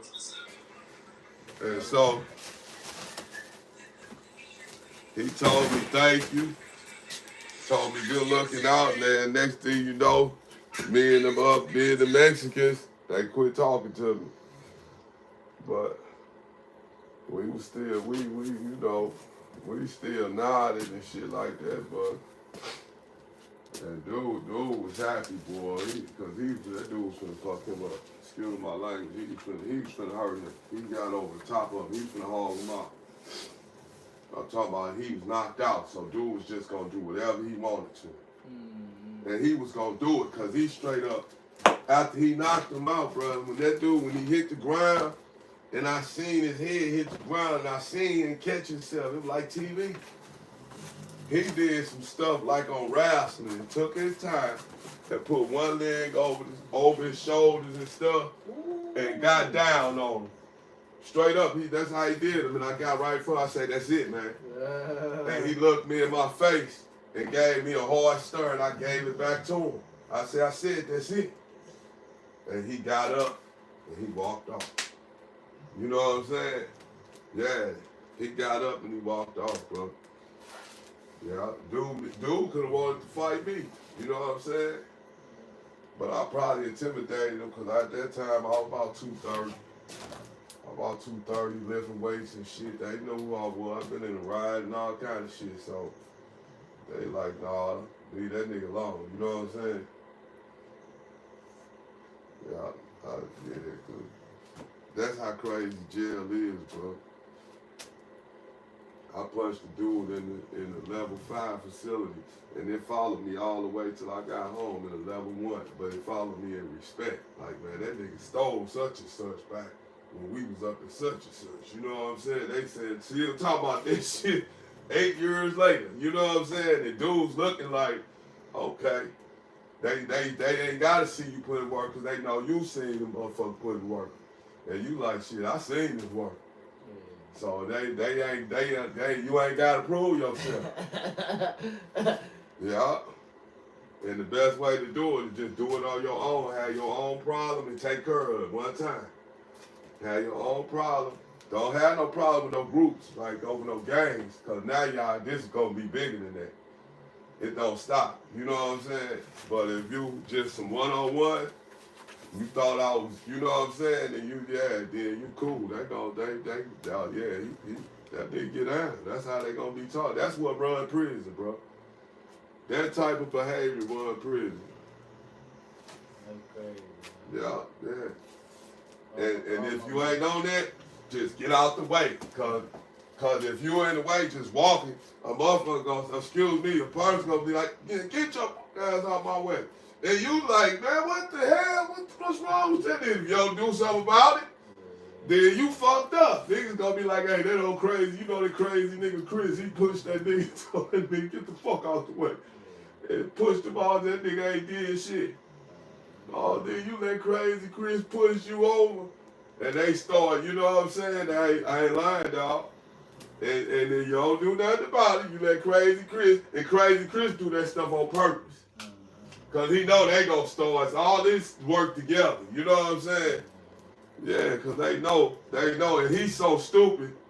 Watch this. I'm finna do this nigga. He get up and go do it. You know what I'm saying? And you just trying to walk by yourself and stay out the way and go home. That's how jail go, bro. Yeah.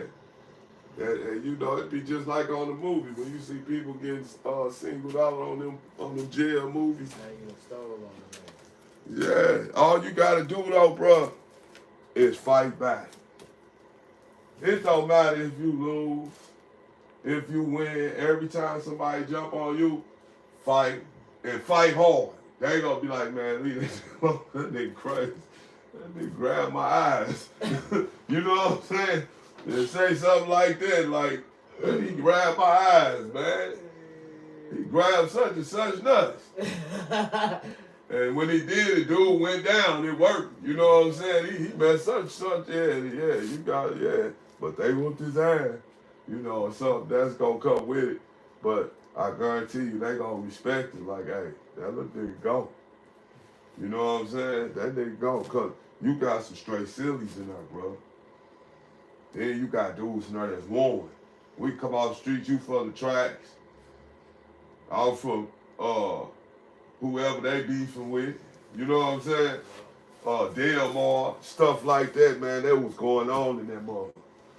I was like, wow. I'm talking about it was going on. Right when I was getting ready to leave, all the little street cats, the hood niggas, they started bumping into each other in there.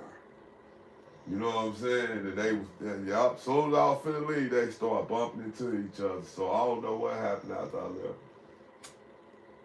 That was at a lower level camp too, because at a high level camp, they don't do that. It's all about respect.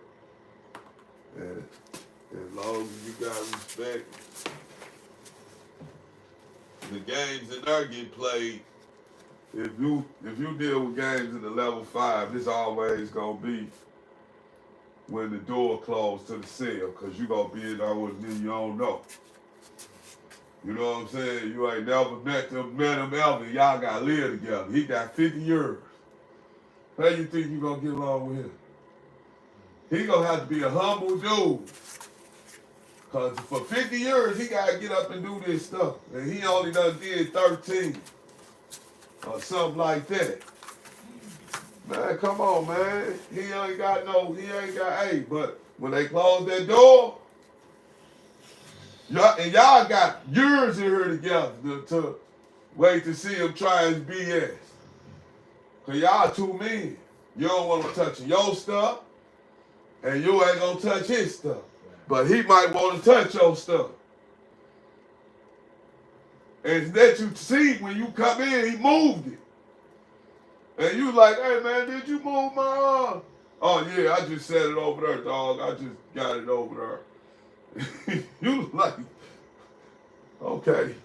Like, okay, all right. You know what I'm saying? First time. But then it happened again. Right. It happened again, bro.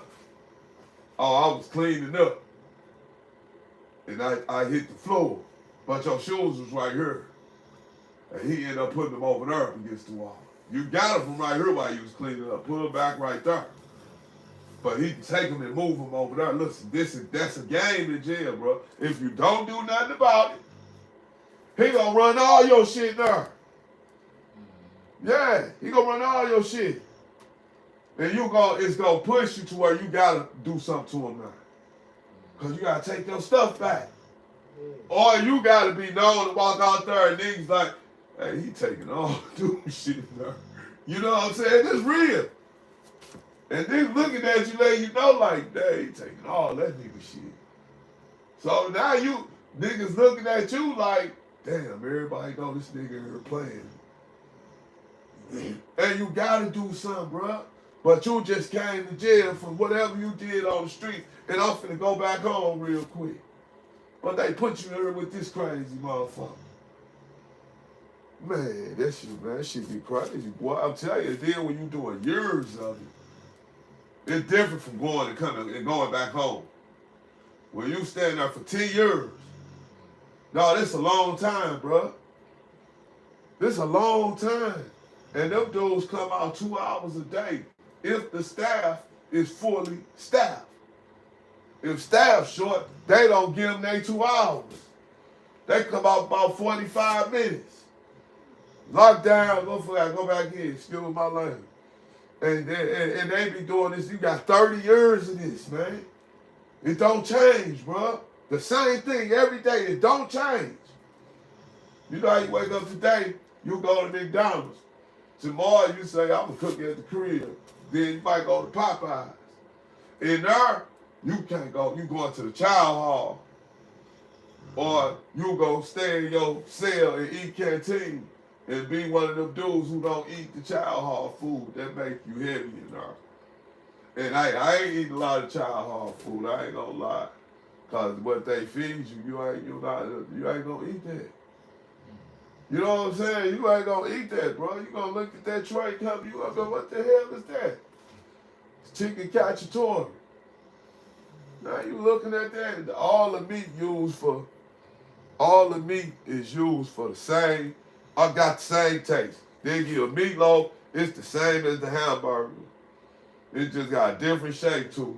You know what I'm saying? I ain't lying, this shit crazy, bro. Hey, it's crazy. And then you know the staff crazy, because they dealing with dudes, and they get to go home, but they going home and going to sleep. You got life, so you only gonna sleep for about 4 hours. And you gotta come right back here with me. You know what I'm saying? Yeah, you gotta come right back in here. And that's how guards be having relationships with people, because they both be in there together for 15 years or something. The whole house will change.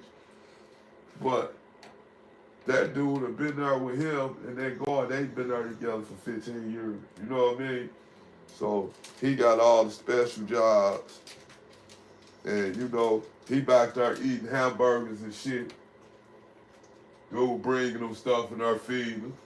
You know what I'm saying? Yeah, but the biggest thing about prison is who they put you in the cell with. Cause you gotta be in there with that dude all the time. When y'all ain't out on the yard, y'all in there together. You know what I mean? They in there together, bro. They gotta stay in there. They gotta work this out every day. You might smoke, he might not smoke. So he like, man, I'm smoking the cell, bro. You got the square. He's like, what you mean? Man, I don't smoke in here, bro. Dog, this ain't yours. This ours. I smoke. You know what I'm saying? Nigga, you like, no. So when we meet right there, we gotta figure out who the alpha now. Cause you ain't gonna tell me what to do and not doing this shit. You know what I'm saying? And dog, you heard so many people having problems. You heard this shit through the vents. Niggas arguing because they ain't getting along. You know what I'm saying? Man, and yeah, dog. And I guarantee you, if you guys stay there, if a person gotta stay there for a long time, everybody gotta take that test right there. Fuck that. That's the test everybody gotta take. If you gotta stay there over a decade, that's the test everybody gotta take. You gonna run into somebody that's gonna act like they run the cell. You know what I'm saying? If you the humble dude, now unless you gonna go in there running it, you know you the one running it, then that's different.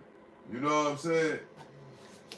But it's gonna be better looked at than him running it. You know what I'm saying? You running it. Cause you can get You can go find you a little soft celly and be like, hey man, come on, move in here, man. Because that's going to keep you from having problems. Because he going to do whatever you tell him to do. He going to be your little runner. You know what I'm saying? Yeah, that's how you work there. Hey man, after the bus night, go out there and go grab me. You know, okay. He gonna do it every time. Yeah, I ain't bullshit, man. That stuff crazy. But yeah, every time. That stuff. And I be telling people, man, look, they be running. They be running to that stuff. You know what I'm saying? They be running to prison, bro. You shooting them on, man, you shoot somebody now, people gonna give you 23 years. Man, you gonna be in here, man, it be dudes in there, bro, they ain't never had no sex before, bro. They kill somebody as a juvenile. They ain't never got no pee before. You know what I'm saying? Straight virgin. Stuck in jail for the rest of his life. But they changed that where a juvenile can't get life without the possibility of parole. But he can get a number. He can get 70 years. That ain't life without the possibility. That's 70 years. You know what I'm saying? Man. And you see these type of people. I used to try to count the time when I was in the maximum facility because it's 9 cells right here, 9 cells down here, and the same thing across. 9 cells, 9 cells.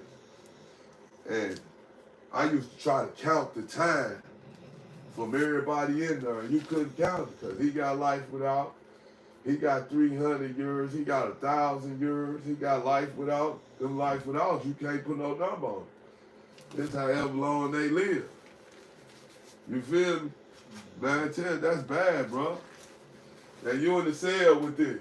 Because they don't, if you get on their camp, if they transfer a person there, then you could be in the cell with them, or you wouldn't be there. You see what I'm saying? They ain't gonna not treat you special and not put you in the cell with a dude that got life without. No, if that's where you land, that's where you land, bro. And they like to sell with people that got life without too, because they ain't never got to do no moving and stuff. You know what I'm saying? They gonna live in there for 15 years, and anybody come in there, they gonna turn their behinds up. And that's the difference with being in there. In the level 5, you really want to get in the cell with somebody that's thorough, because anybody try to run in there on y'all, you can't bring it in the cell, bro. You know what I'm saying? If y'all got some smoke, that's a law. Unless you know they agree to to go in the cell and fight. If they doing some stuff like that. But normally, no. They bring that stuff in the cell. They finna come here and turn up my stuff. You know what I'm saying? Because you want to knock him around the room. No, heck no. And it be sad, bro, because they be putting dudes in there, bro, that can't take that pressure, bro.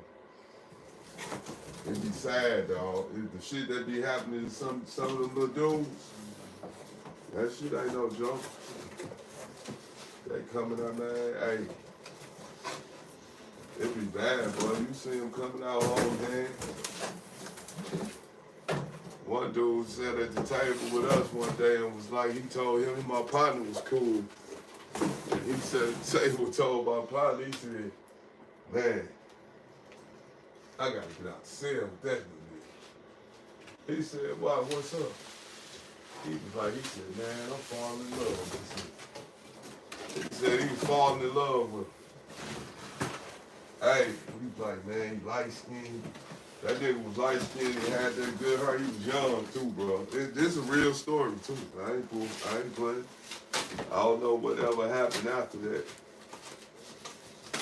But see, my partner stopped him because my partner was like, man, my partner don't get down like that, man. He don't want to hear that shit. That dude was like, oh, my bad, bro. It be ran no respect. But he straight said that, bro, and I just looked like, dang. I ain't even trying to see who his Sally was. I ain't want to know. He was serious, too. And he always had white boys, though. He always had. He'd have about 3 or 4 of them at one time. Penitentiary pimping, married and everything. On the street, got white. Man. That's the other bad part. I think these females be knowing half of their boyfriends gay and they still mess with them. They try to act like they don't see it. Like, and then when they come out, he was what? You know what the hell he was. Because, yeah, that stuff that happens too. People follow people home and come. Bad come looking for you. Well, that's my man. So come and get out of prison looking for you like, hey, what's up? And dude run off with the phone bag. Honestly, crazy stuff.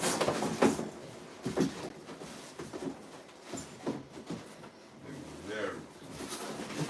Dude came to his house and bitching outside yelling. He played golf with his wife.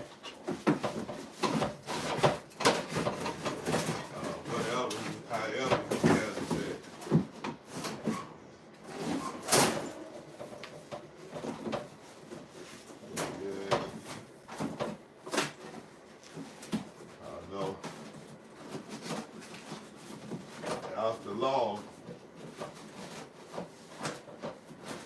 he burnt out going to look for him or something. Followed him back to jail or something. It was something crazy. Dude went back, Hope went back to jail. It was some stuff like that. But, man, stuff, man. And it just, it really opened my eyes to, like, you gotta watch who you have around your people. You know what I'm saying? You gotta watch who you have around your kids, bro. You gotta watch who you have around, cause these be them people, cause they did enough for them cases. You know what I'm saying? One dude was in there. He had both his neighbor kids. He had a swimming pool, and he got both his neighbor kids in the swimming pool touching on him, and told us he was like, I never penetrated him. So motherfucking people was in our press, putting that penitentiary press on him because he had a life sentence and you mess with some kids. You know what I'm saying? Yeah. And so, but yeah, and you know, and dude to be walking around and he'll be talking about all the businesses he had. You can look and tell that he's smart. You know, he running different businesses, but he was getting high. You know what I'm saying? They be smoking that bell. And he'll tell you he was doing that too, but you know, they be getting money because they people be sitting, man, they people ride with him. When they go to jail, man, the white people ride. The white people be getting the biggest bag every week. Mama send them money every week. And that motherfucker, they don't want nothing to happen to them. And that's what draw them to you. Steady going to the store, huh? You got a lot of money. What you in here for?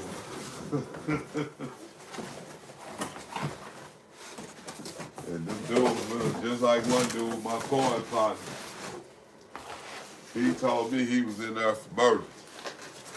And we playing cards. He had been locked up for a long time. Everybody knew it too.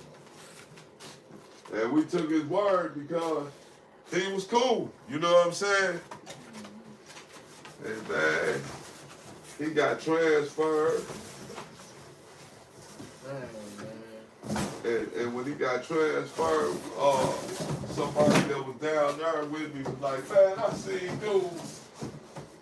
And he was at booty school. I said, what? He said, yeah, man, he was at booty school. I said, he locked up for a murder. He said, man, he raped his wife's daughter. I said, dang. Yeah, he raped his wife's daughter. And I wouldn't even call it rape because they had a relationship, but she was underage. He was busting his daughter. He was busting his gay daughter. She was letting him bust. Cause her and her mama are getting the fights and you know what I'm saying? But she was too young. She was too young. And you know, but he told us he was in there for a murder, bro. For all them years, we straight up thought he was in there because we was in there together, man, for like 5 years. And we always thinking that he had her for murder. And he had her for rape.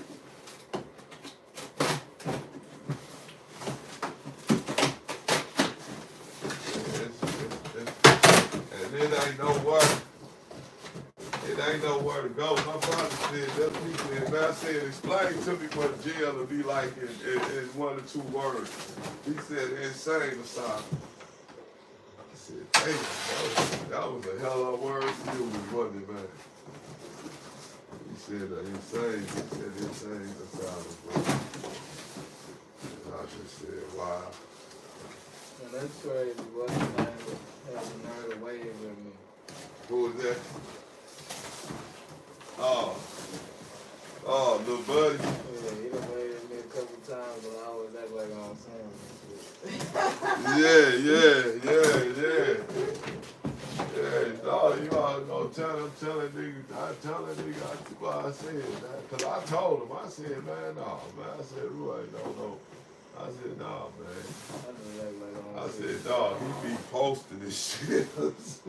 I said, if he is, I'm finna hurry up and tell this nigga to stop. I said, but I know he ain't, cause he not stupid. You know what I'm saying? Yeah, straight up. I said, dog, Dirty ain't stupid, man. He ain't stupid. I told dog that. I said, man, he ain't stupid.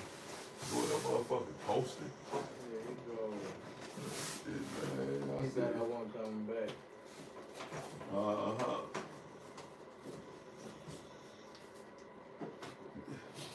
Man, ain't that crazy? Huh? Yeah. That's crazy. Yeah.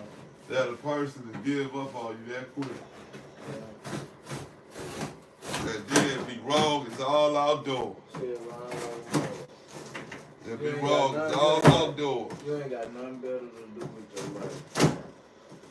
And still, but this what makes a motherfucker dangerous. Excuse my language. He's still away with you. Right, Man, you dangerous, boy. Right. He dangerous, bro. That's what I want to see. See, that's why I ain't say nothing, because I want to see how far, you know what I'm saying? I want to see how you move. You know what I'm saying? Yeah, that man dangerous, bro. I know how you move already, but I want to see how far you will take it. Yeah, because if he just... You be trying to talk and everything on the low, I be acting like I don't even see him, because every time he waves, I'll be outside with little niggas. Yeah, he probably watching this motherfucker. That nigga know I be online because he told me. As soon as he throw his hand up, I turn. Yeah.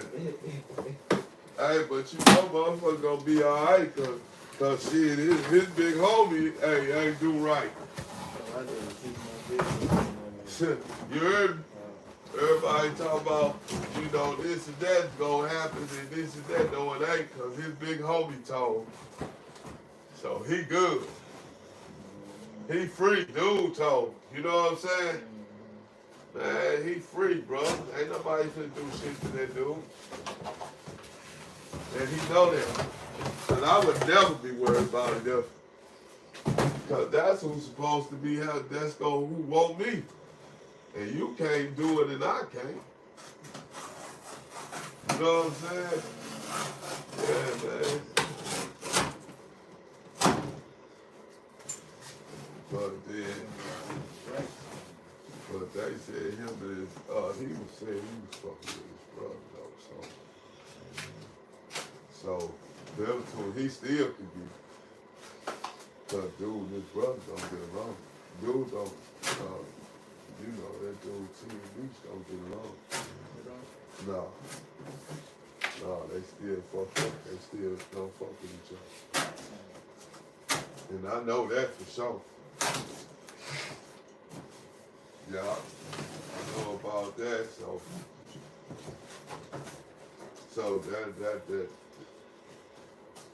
that ain't solid. Motherfuckers still get bad. You know what I mean? I don't want to breathe neither with now. But that nigga too long, bro. Cause he got out before him. Right. You know what I'm saying? So that's why I be looking at shit seriously, bro. I be looking like I be looking for real because he a motherfucker. And he's still your hustle. He's still your hustle. Boy, he died. Cause that's what we got all night. I be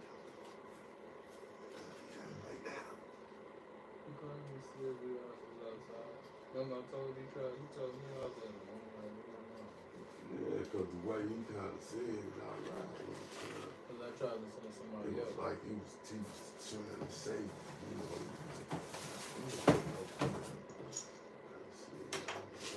it was like he was talking that you talk, and I was looking like, man, shit, I'm finna go. Yeah, that's what I did. I'm gone, man. I don't give a fuck about Oh, dude, like you did the best thing. I don't care about the money. He said he was gonna wait till you got it, they was gonna get you. That nigga went to tell me how much work you got to talk. 2 million. You know what I'm saying? Yeah.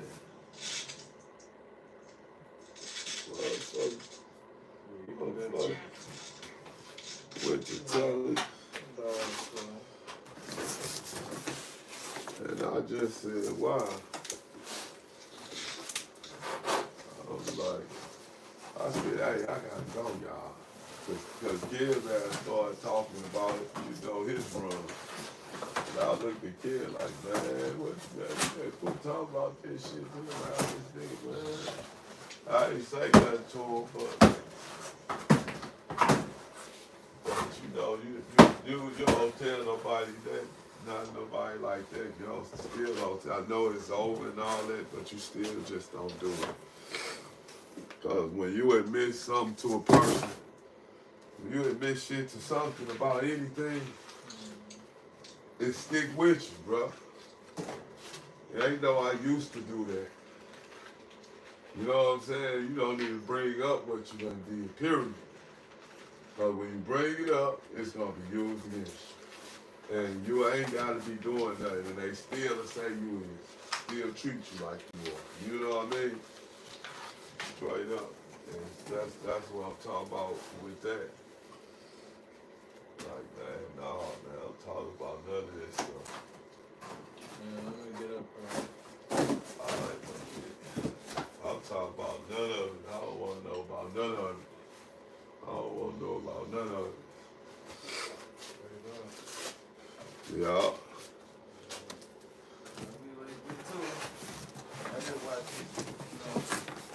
Yeah, man. That's just how you gotta survive. You gotta be in people's business. I hate to say it. You gotta be in people's business because they won't handle their business properly and you will get in trouble about their business. But if you would have knew about their business, you would have knew how to not get in trouble. You know what I'm talking about? Yeah. So yeah, that thing, you gotta know what somebody's doing. All right, bro. Told the sheep just exit the building.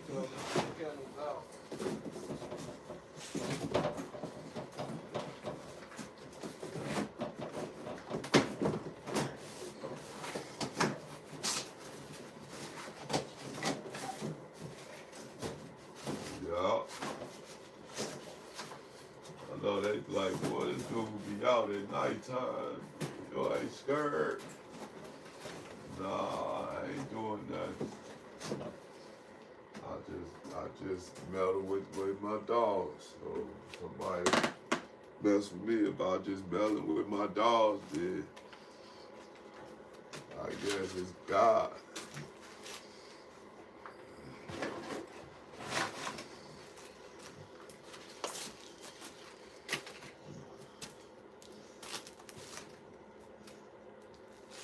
What's up, Tim? Oh man, I gotta get colors. Colors. Colors been out here for a long time. Boy. Come on, Colors. Here I come, Colors. I know it's on me, brother. Hey, how you doing? You ready?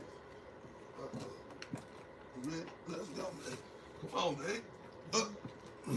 Don't worry.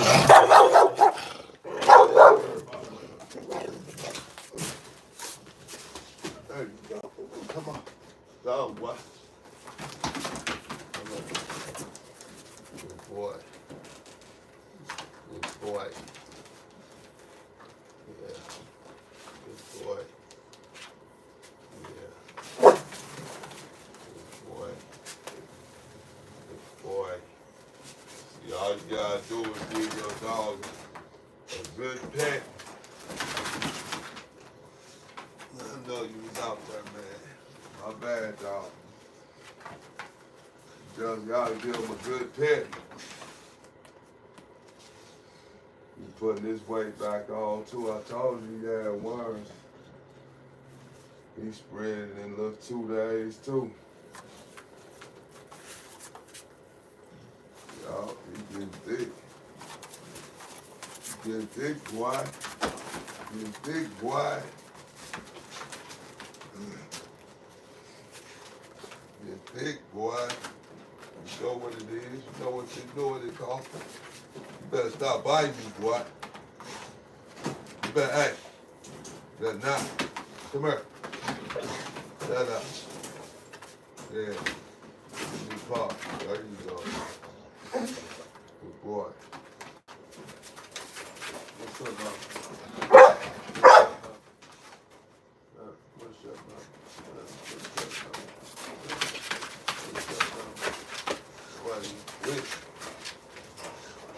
Ooh-wee.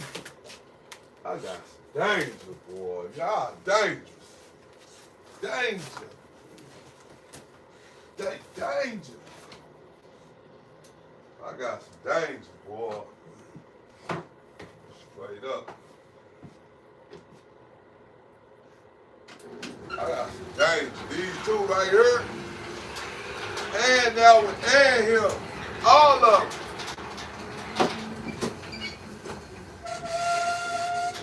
All of them, if you spend some time with all of them one-on-one, they'll show you.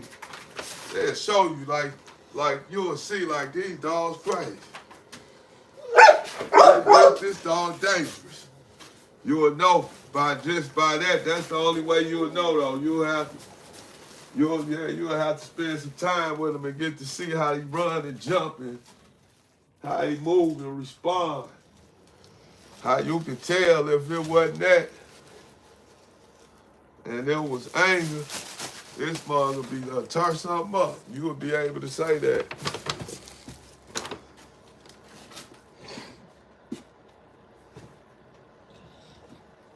I'm trying to think, man. I gotta get Red Dot together. Trying to think if I want to let him run with Queen and then. But no, I don't need to get this stuff going. Let him out. Hey, boy, I got all bags off this one. There's too many bags. Good if it was some bags of money. Bags of cardboard.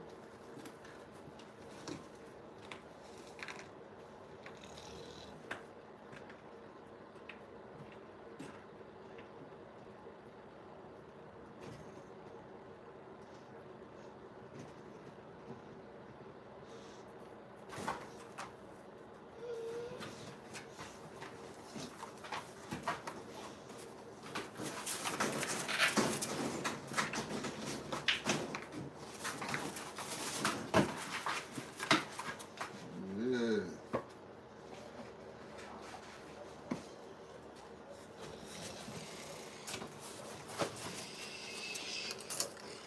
Straight up on the grilly. On the grilly.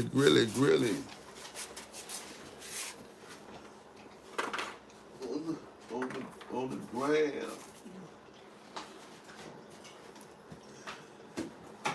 Catch me all over the platforms. I wish it was still old school and I was rocking fat forms.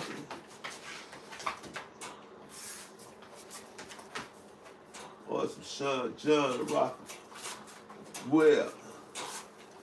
And my girl in apple bottoms, you can see the cuts up on the rear.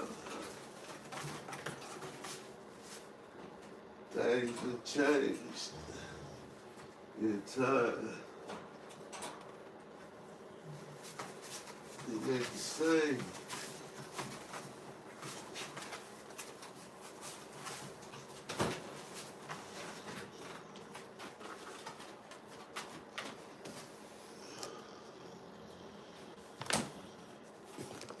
It ain't the same. It ain't the same.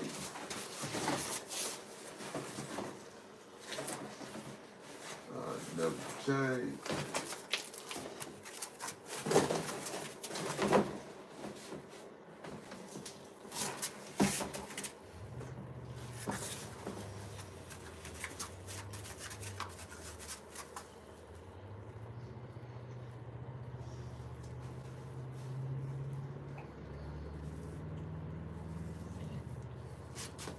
So the heat going up instead of going right past them.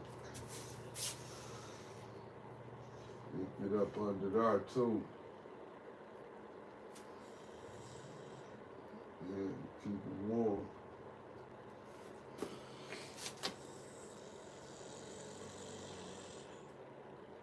What up?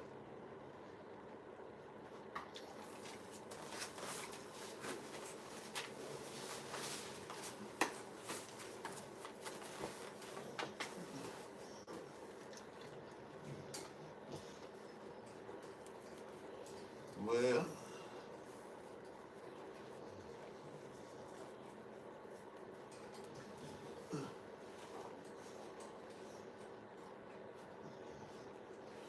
I know y'all be like, well, this boy here, he be talking like a mother. Yeah, man, this is a show. I'm supposed to talk. I put the show on. I was supposed to talk. When you watching the Brady Bunch, you don't be talking to the Brady Bunch and stuff, do you? Well, when you watching one of them shows, that show with LL Cool J in it, or them shows on BET, what you call them, the Lions, Empire.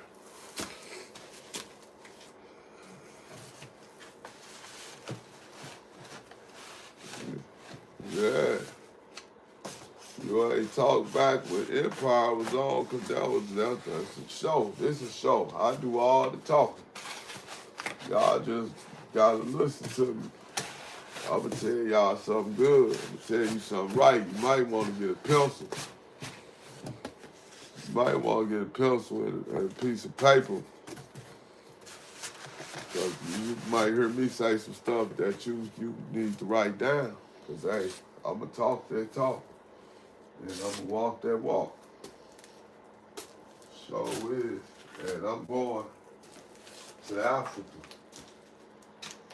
real soon. I'm gonna go to Africa and I'm gonna go get me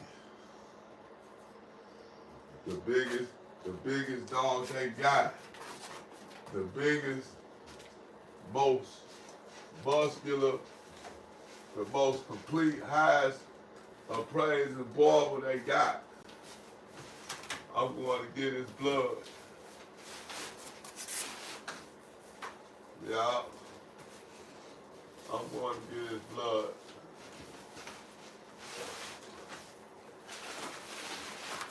I'm going to get the biggest thing they got over there. The biggest monster. You gotta be a monster. I don't want nothing that don't look like no monster. If it don't look like a monster, I don't want it. It gotta look like a monster when it's a puppy. It gotta look like a monster when he a puppy. You supposed to just see exactly what he gonna be.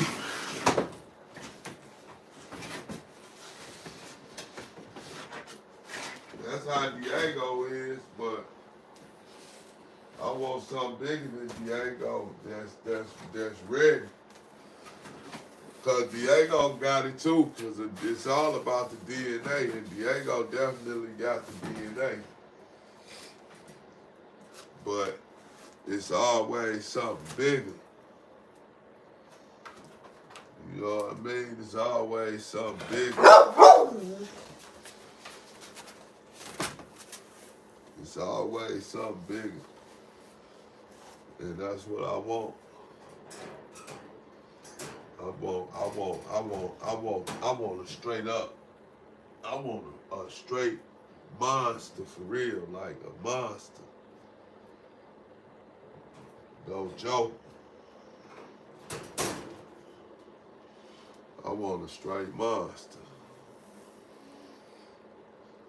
Yeah, I want a monster. I want to be able to, I want to pull it out. I want that sucker to be 220. All muscle. Ain't nothing off key. Everything on him is muscle. Everything on him is muscle. Yeah. That's what I want.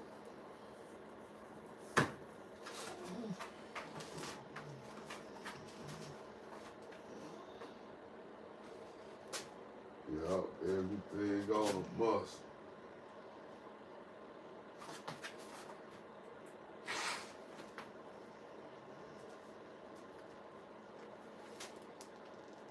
Yeah.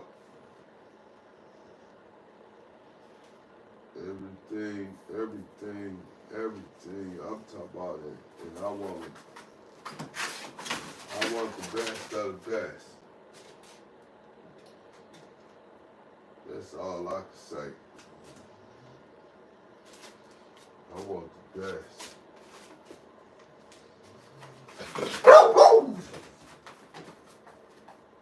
Cause see, this the rules. This the rules. DNA, DNA, DNA. DNA. If it's in the dog DNA, if it's in his genes, it's in him. It's easy.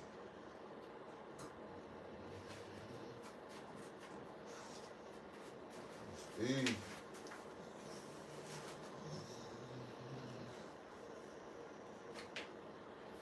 yeah, if his daddy, if his daddy is just straight up a monster, if his daddy just a straight up monster,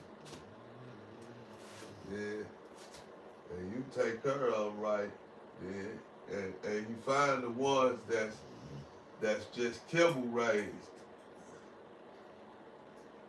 Tell them to give you find one that's real big and that's just kibble raised,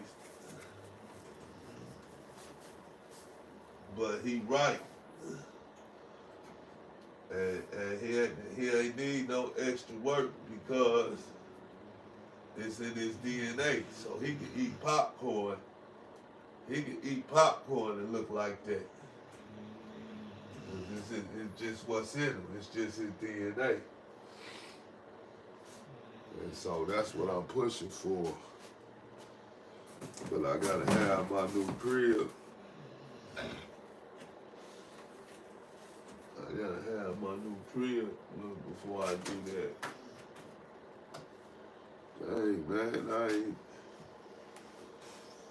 ain't did yours. What about his? I ain't did neither one of y'all's. Dang. See, I'm tired. Cause I don't even feel like tying these. I don't even feel like wiring these mugs shut. I got to. Look, he was super chilling up under that thing. Look, he was chilling so hard. He looking at me like, man, you gonna do that? Put it back, man. I'm finna put it back, dog. Just chill. Just chill. Look, homie. You got me? Just chill, little homie.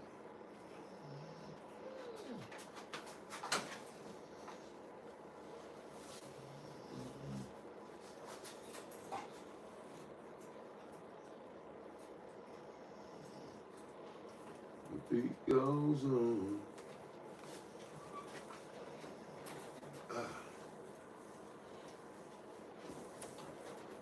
Yep, I gotta go through all this. And if I don't, and he get out and get hurt or hurt somebody, he love to talk that talk.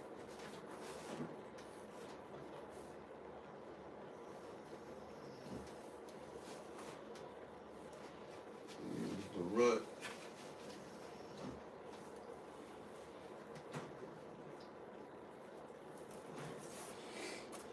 But he live in effect too.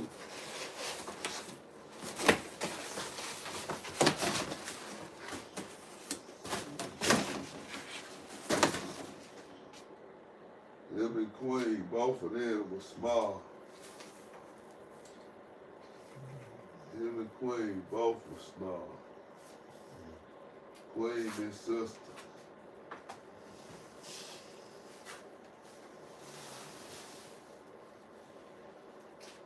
That's Queen's sister. Yeah, it dropped one on the floor, didn't I, man? Got you, man. What's up, dude? Boy, he looked almost like a black person. I done talked so much about jail. You almost look like you a black person, man. Boys with them eyes. Hey, Schmidt, slow down. Slow down. Talk about the jail. Why? I ain't going back. Nah. Talk about it. It's messed up.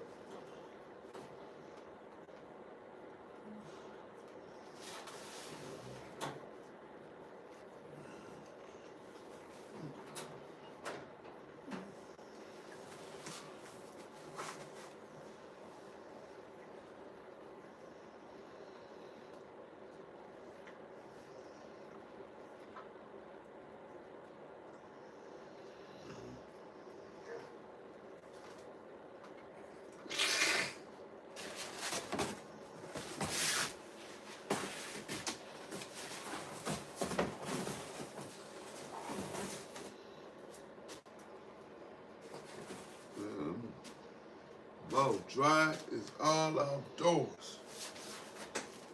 Dang.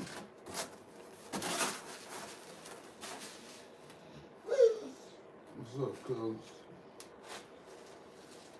Zone 6, baby.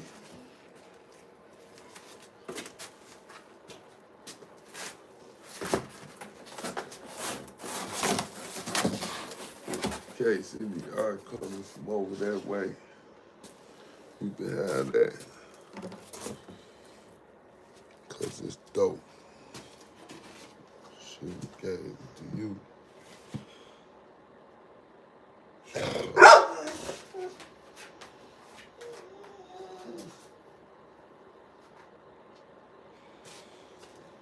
Yeah, she got the heater right there. You get this for more.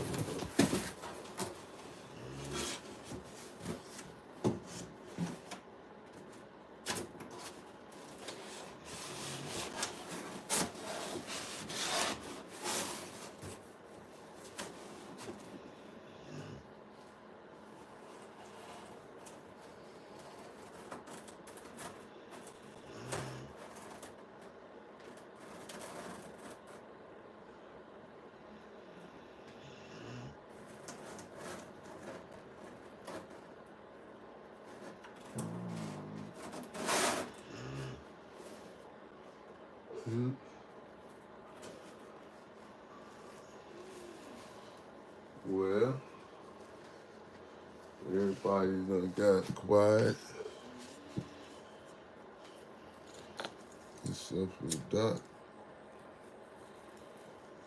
Yeah, doc back there waiting, like the Blue Jays song.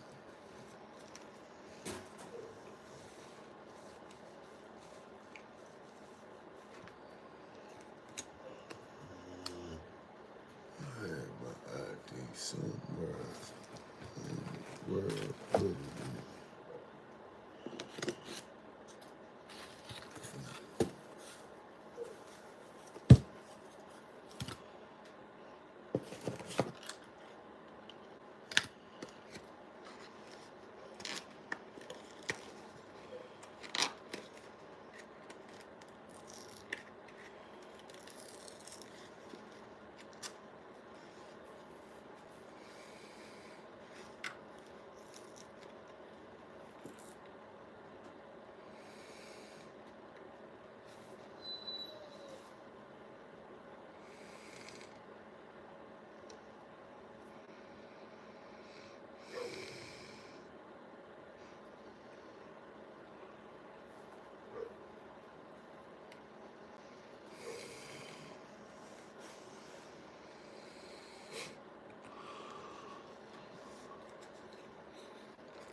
Michael Knox, you know the time it is. It's all right.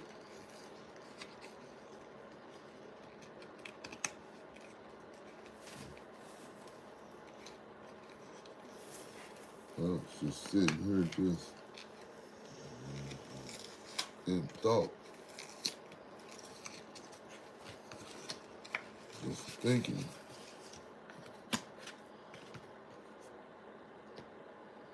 Yeah, just thinking.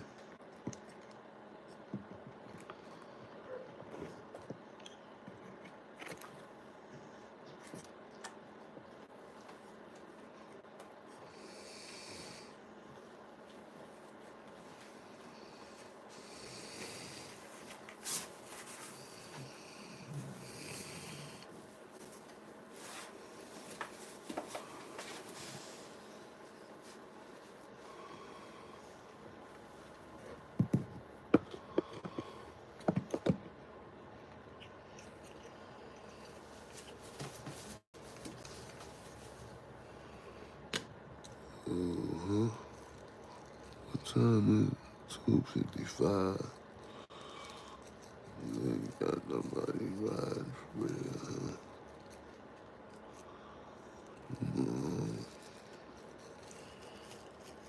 how many people already rolled.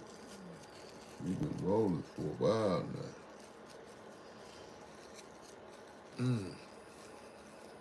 And I'm tired. Tomorrow I gotta go to church. I gotta get up to church. Yeah.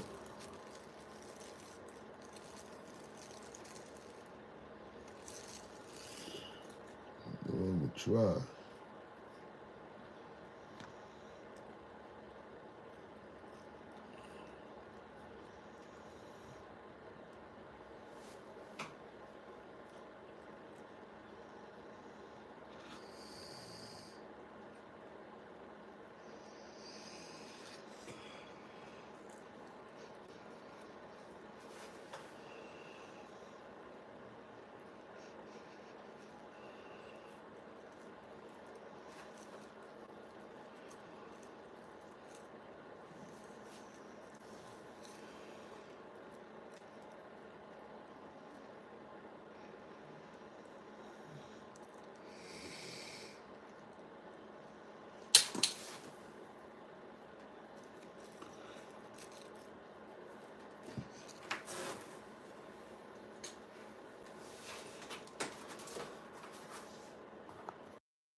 It's yeah.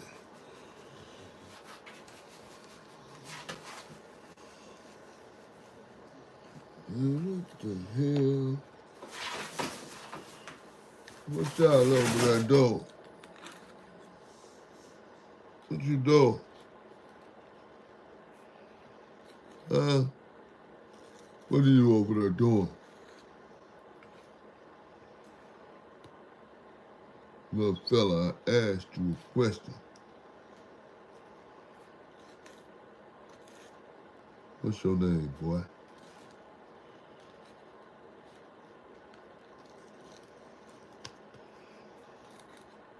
You got daddy, boy. Who is your daddy, boy?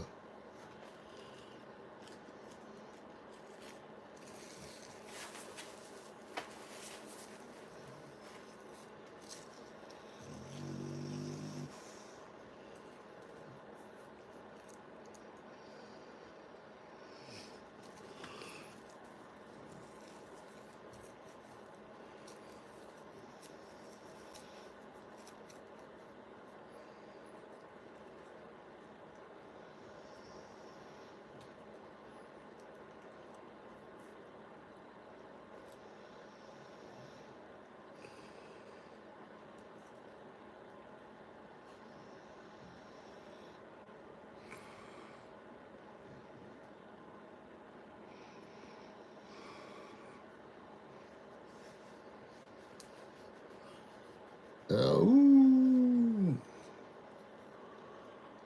Know what time it is, don't you? Master P said, ooh, I'm hanging with the wolves. That's my cat. Ooh.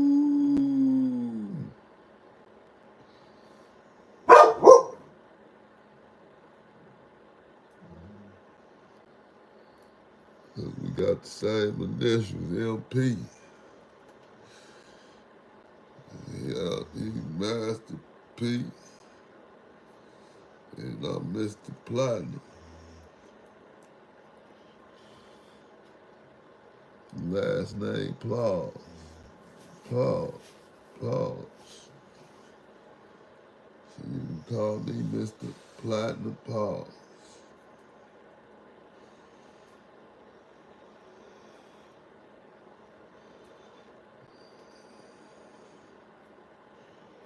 Yep, MP, Colonel, Tupac. Tupac should have went down there with no limit. He's been pumping down south on the East Coast.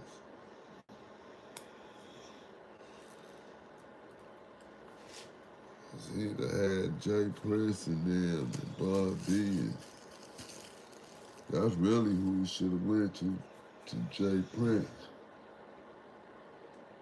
Scarface should have made that happen. Tupac really should have made that happen. He should have went to Rap a Lot. Damn, up here. Because his son's GD, but his son is GD. That one dude, what's his name? I don't know, Mob Ties. Jay Prince Jr., matter of fact.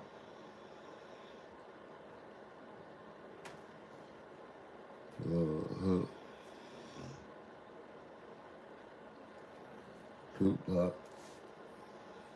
should have been down there. That's what I always felt like. He should have went to Rap a Lot Records. Cause he'd have had some millions.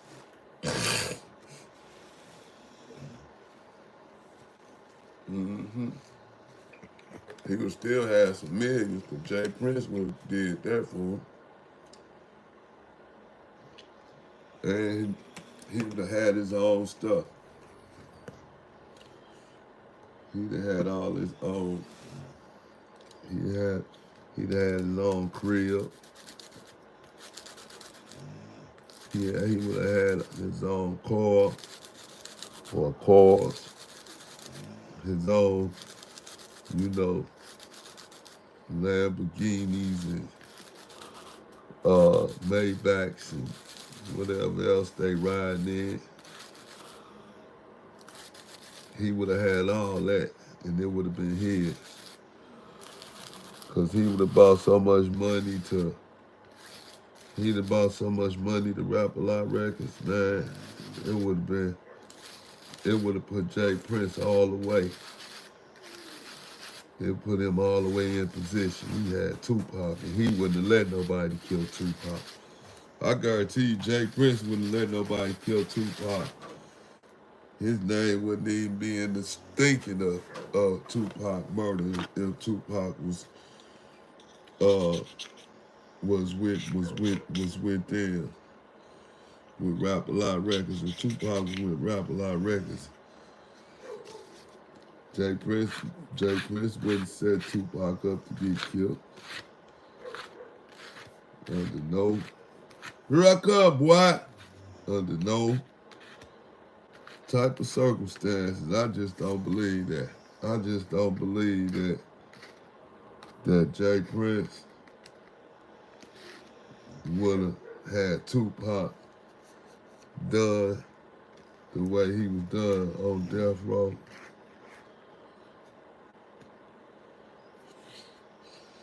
Regardless of what happened, I don't know what happened on neither. I don't know what happened, but I just know he passed.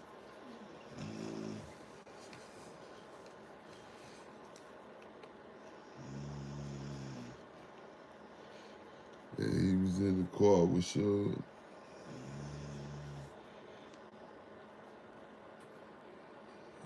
That's all we know. He was in the car with old Suge. But we can't say what Suge did or didn't do, cause you can't, we don't know. We don't know. Jay Prince did, if what's his name did it or not. Suge ain't have Pac killed either. I don't believe it. I don't know how deep it is. Yeah, cause that stuff go deep, man. And I don't believe, but you know what? It could be like that. Suge got paid something. He got double crossed. Tupac did. He ended up in jail for 30 years.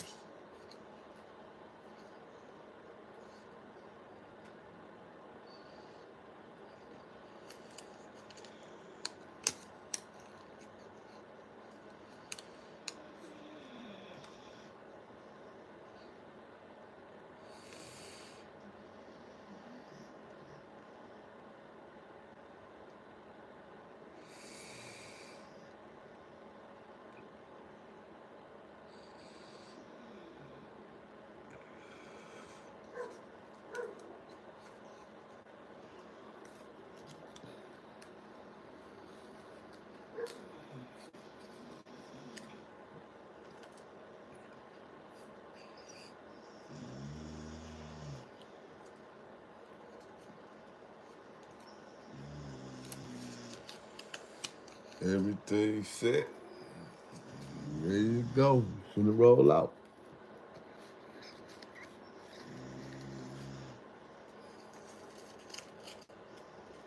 1 to the 2 to the 3 to the 4. Here we go. Know what's up with the roll.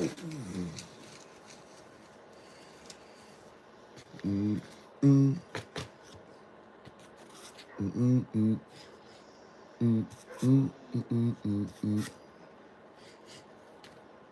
Rock up, man. I ain't know it was this dang all late. I know you like, man, what the hell? When you start feeding me this late?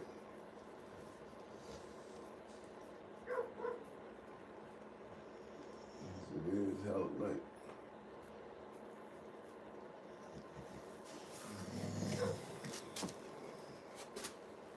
But I'm off cue.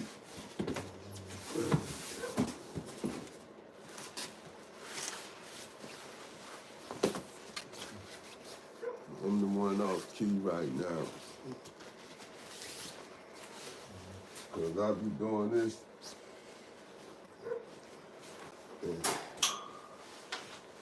and I be talking on this camera and it take me all night to do it. If I just was doing it, I'd hurry up, chewing, be done like mud.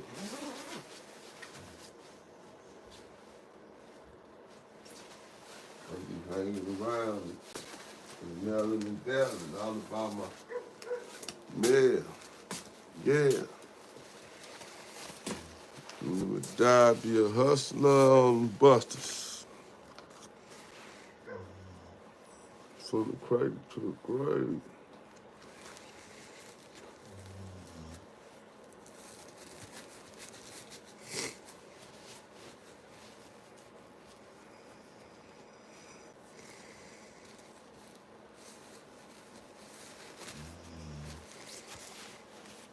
Mm-hmm.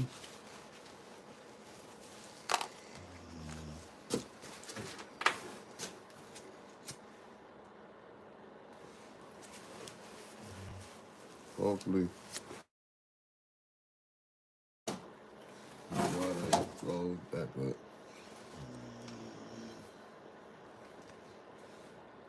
I can fill this thing up with water. So Man, thought you ain't got to carry that big old thing anymore.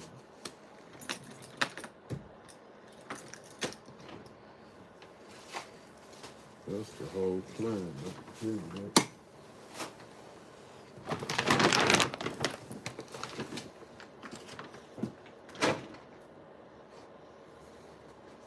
Let me check.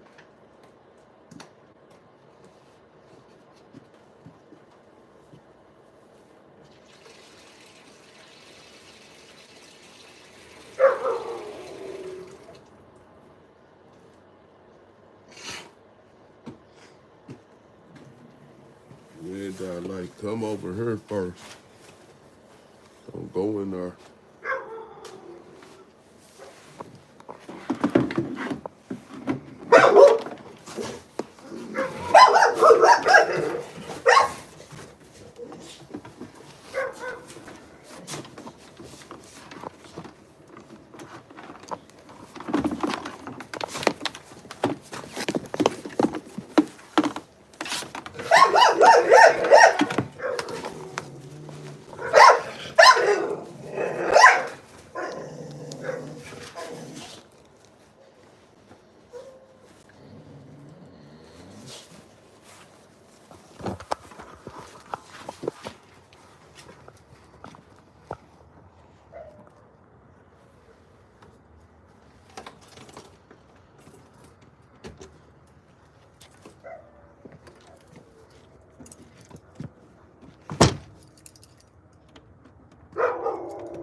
Oh, sit down.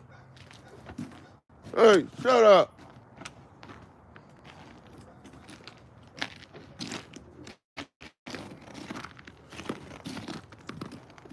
Girl, come.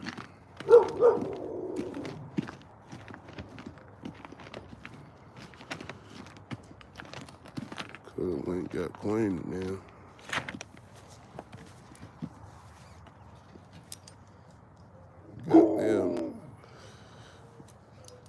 Got them to curl too.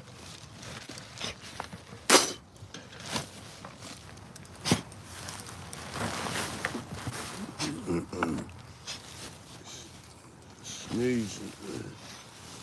It's getting a little cold. It's getting a little nippy on you. See what we can do. What's up? What's up?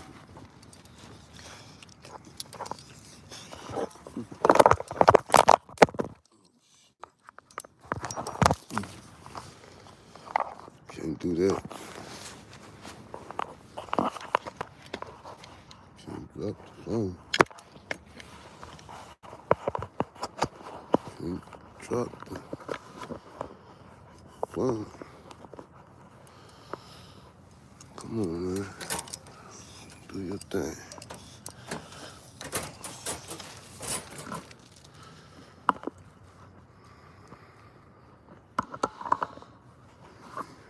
He got some food. He ain't hungry. No. Girls in heat. When them girls in heat, he won't eat.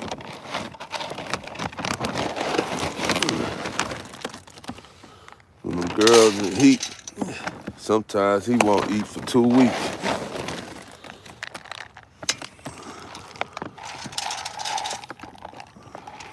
Yup, he done went for 2 weeks without eating. I tried to give him a piece of chicken, and he did not eat it. I ain't lying. God strike me down if I'm lying.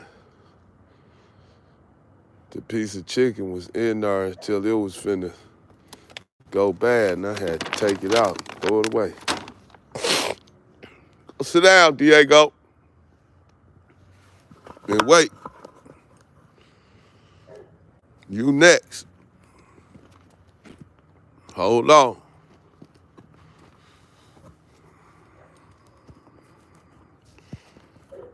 Shut up. Shut up.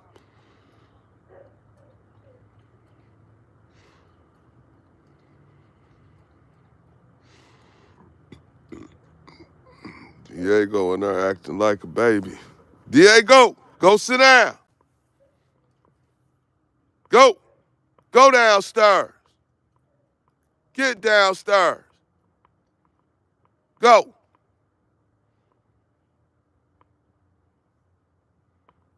Go downstairs.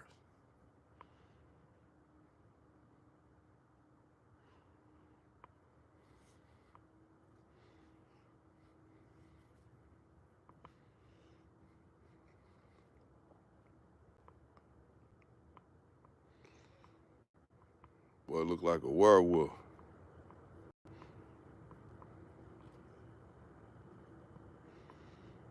Look at him. Big.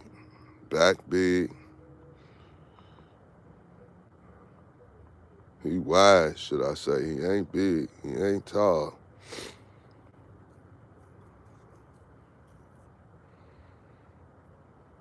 Look at that neck. Look at that back. Look at that body.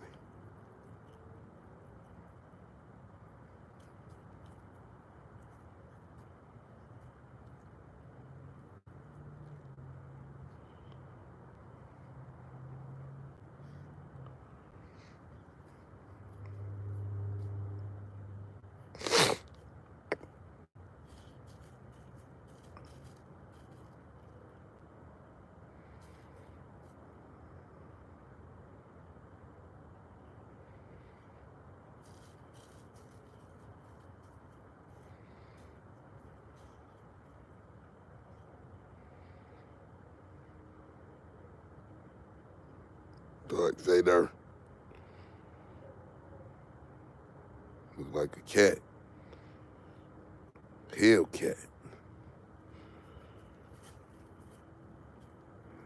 Hellcat.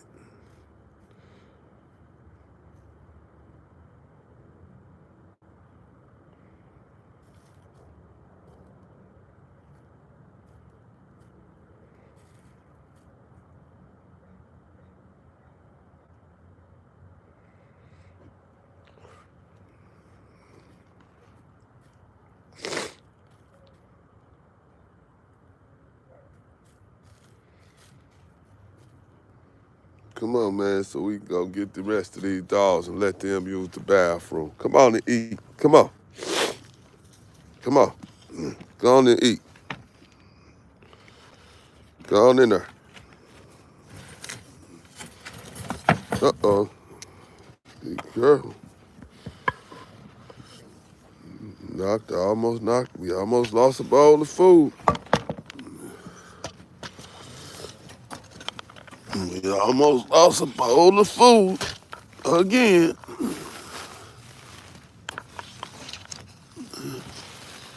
You got that thing in there all set up. Watch out.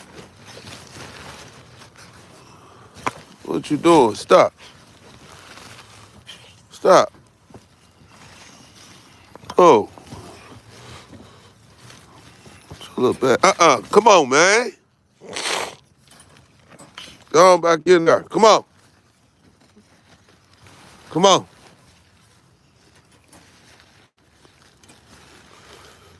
Hold on. Because if you knock this food over, I'm going to kick your ass. Go on in there. Now I knocked it over. Ain't this a bitch? Hold up, y'all. I got a lot going on. One damn dog.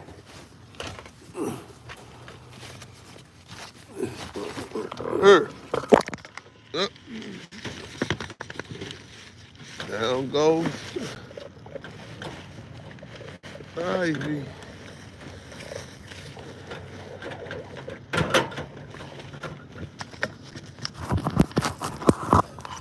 Move, man. Stop trying to bring your little crazy butt out of there. He came back out and knocked over every damn thing. Just made a mess.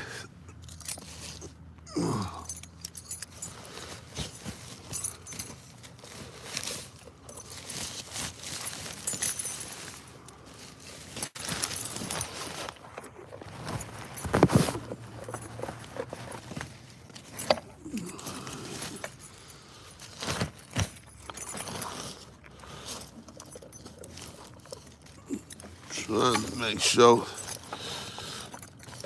ain't no air getting in here.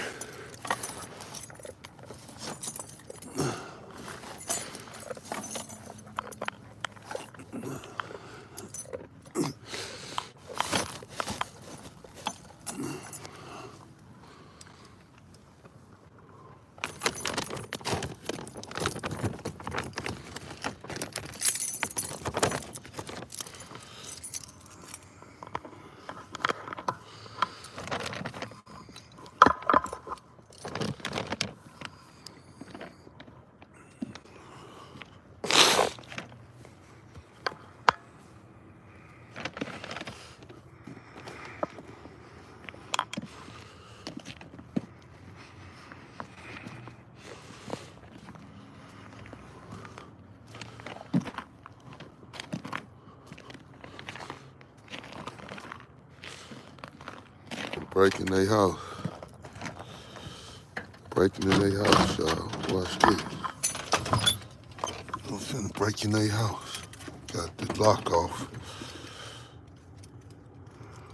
Got the lock off. Creeping in, y'all.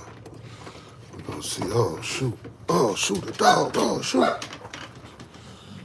Oh, he ain't do nothing.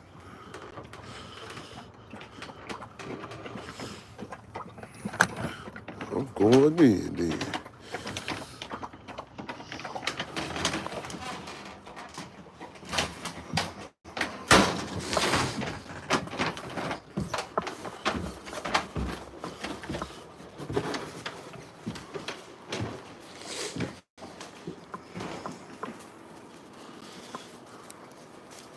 Did it again, then. Mo. Can't hold. At least you ain't eat it. That's a plus. Shit. Stink. You stink. But you didn't eat it. So that told me one thing. You ate it. You was eating it. And so I did a test. She was eating a Boerboel. I did a test. I said, maybe I'm not feeding her. Hey, slow down, man. Slow your ass down. Chill out. You go when I let you go. You don't just come speeding out. Stop. Sit down. Sit down. Sit. Sit down. Go.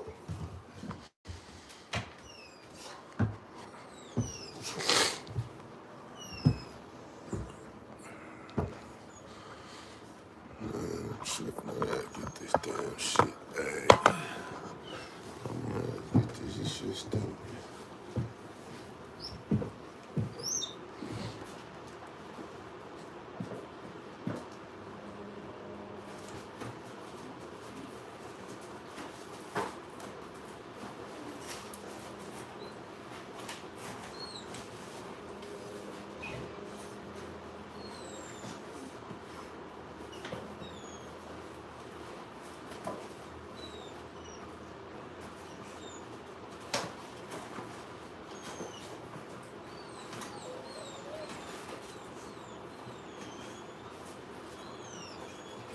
Hey, chill out. Y'all going next. Hold on. Chill out. Chill out. Chill out. Y'all next. Get out that damn water. Go. You don't know when to stop. Drink. Get out of it. Get. Go. Get. Go. Mo, get away from me. Go.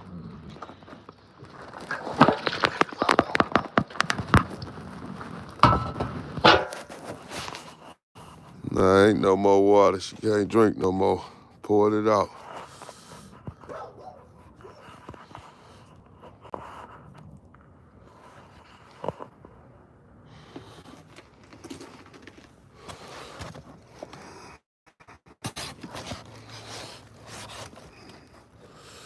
Hold strong. Hold strong. Trying to put this in this thing. Here I come. Man. There we go. Gotta throw this.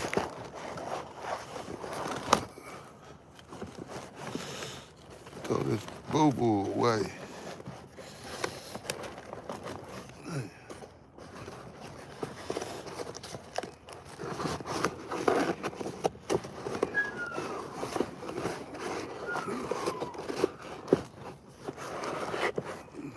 Shit stink. Sure they get on my gloves. Where you just coming from? What you was doing in that house? What the hell you was in there doing? What was you in there? She just came from out the door. There ain't no more water. Poured that shit out. Diego gonna be mad. He'll get over it.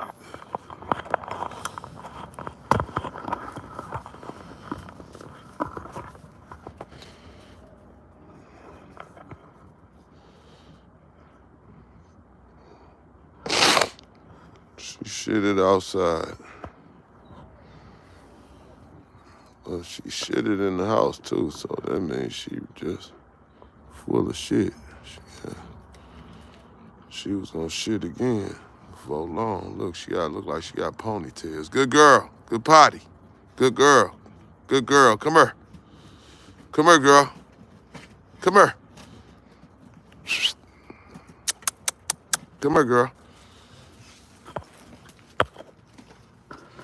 Come here, little girl. Come here, little girl.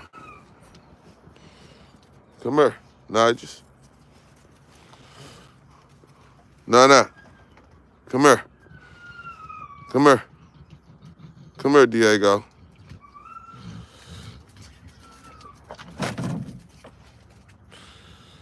Let's go. Poured it out.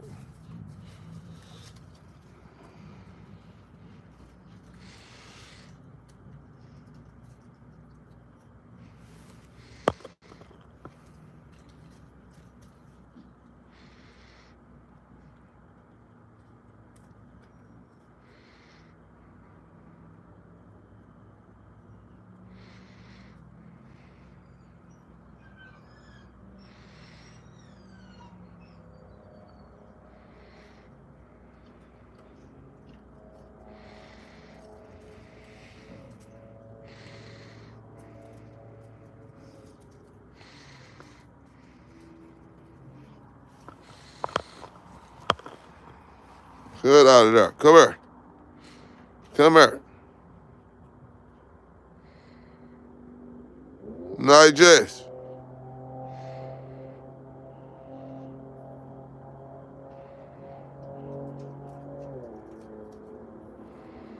She'll bring a shoe or something outside. I gotta watch her. Can't let her just run back outside. She'll have something. Come here. Come on. Come on. Come on. Come on, girl. Come on, Mom. Come on, Mom. Nigel, come on. Come on, girl. Come get some water. Come on. Come on. Come and eat. Come on, girl. Come on. Come on, Mama. Now just come. Come here. Come. Come on, girl. Come here. Come here. Come here, girl. Come here. Come here, mama. Come here, mama. Come here, mama. Hey, girl. Hey, girl. Hey, girl. Hey, girl. Hey, girl. Hey, you bad girl. Sit down. Come here. Come here. No, come here. Get out of there. You better get out of there. Come on. Come on, come here. You better come here. I'm gonna lock you in there. You wanna play?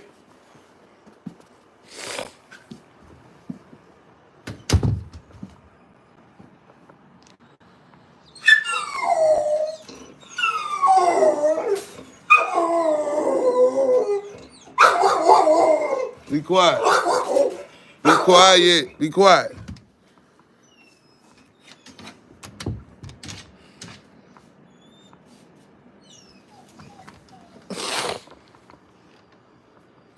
Come on. Get out here. Come on. Know what you was in there doing. Go on back outside. Go outside. Get outside. Go. Go outside. Get your butt outside. Go on outside. You better get outside. Hey, I'm gonna spank your butt. You better get outside. Get out there. Hurry up.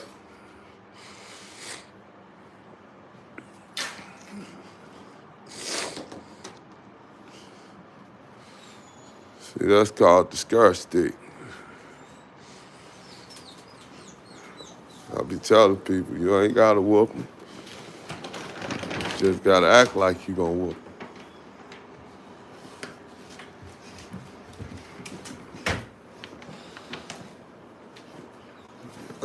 You got too much in you now. Go back outside, go potty. Go on outside and potty. Get on out there, go potty. Get outside and go. Get outside and go potty. You think I'm playing with you? You better get outside and go potty. Hurry up. Come on here. Come here. Come here. Get your butt over here. Get over here. Get outside. And you better run around that way. And you better run outside. You better get outside. Get outside. Nope. Get outside. Hurry up. Go. Get outside. Get outside. Get your little butt outside. Now where you gonna go? See, this is why I tell y'all they'll test you at right here. Watch this. She bagged up in the corner. She can't go nowhere now.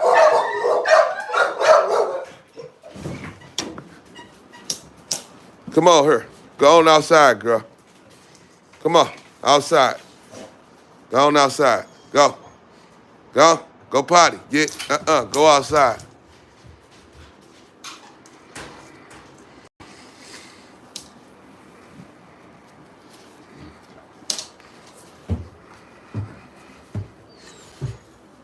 I gotta lock her out there for a little while because she gotta get that.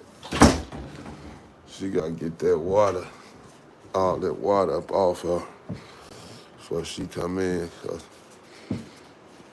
she'll come in and she'll be pissing all night. I'll be changing cardboard all night. Damn, man, this is the second time my keys just fell off this thing.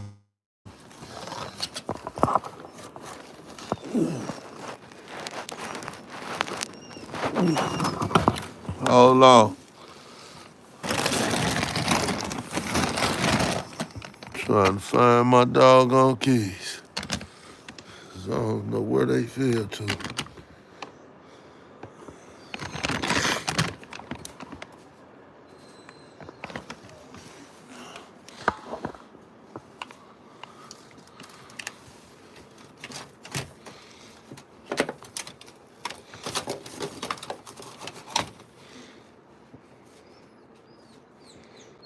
Still back there, I think.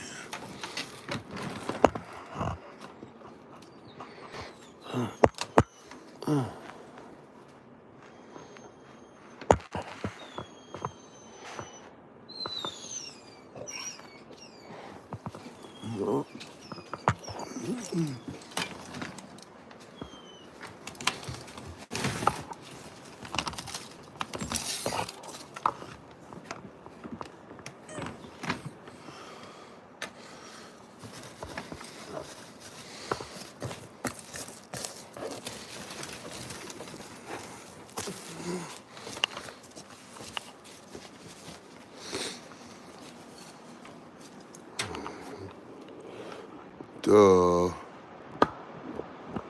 They fell on this side. Damn dummy. I'm looking all down here. I heard them fall. That's all I heard.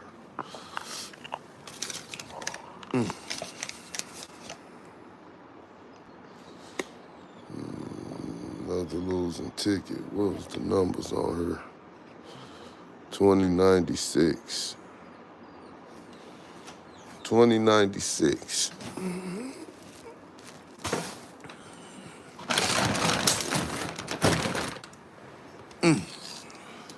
Damn dog, still, this shit stink. You can smell this shit.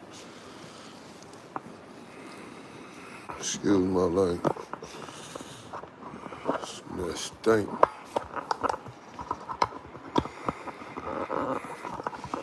My other two beautiful girls.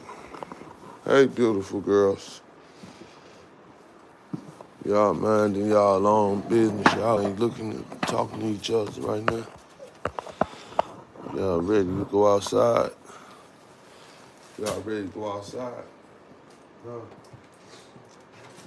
I know. Give me a minute. Let me get it together. I'm gonna have you ready. Ready to go.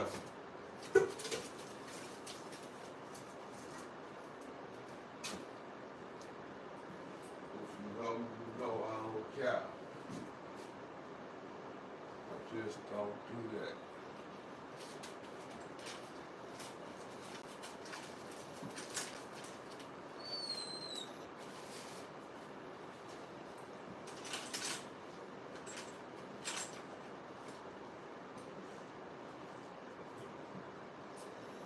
I said, if you know me, you know I don't do no cap.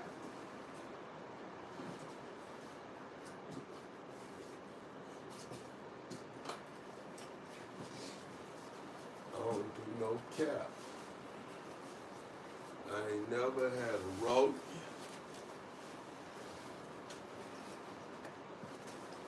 I ain't never had a rope. But I had 100 stacks. I ain't never had no rope, but I had 100 stacks.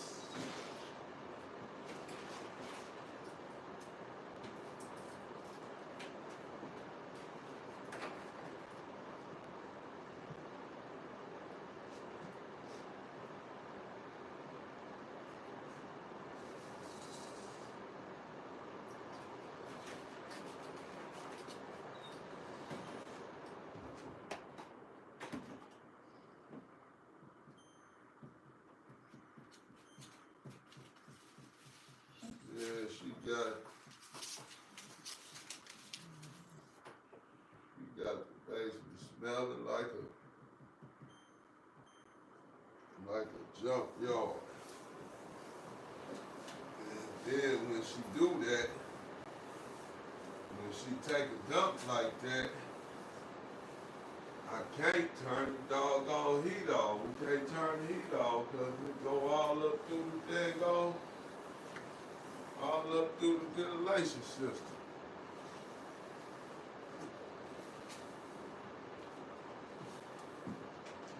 Oh yeah.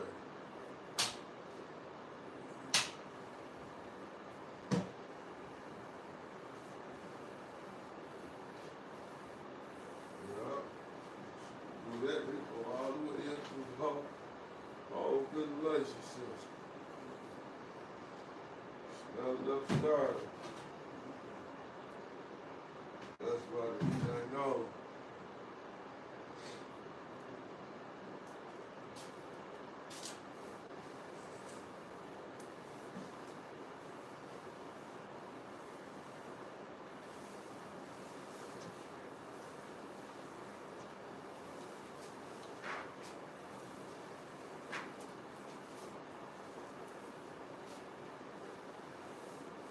And it's easy to get rid of this smell. Just like this here.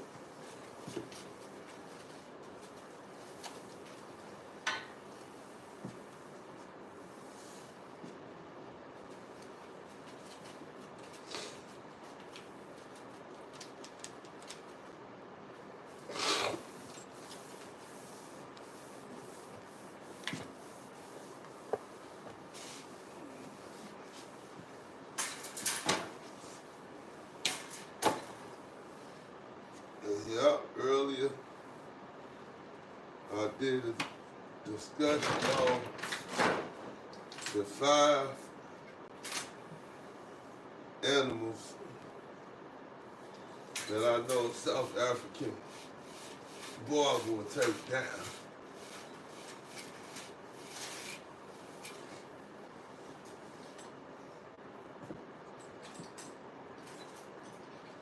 Yeah, five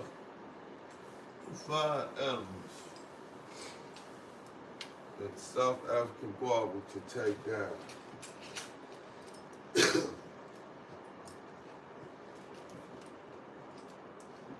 wolf,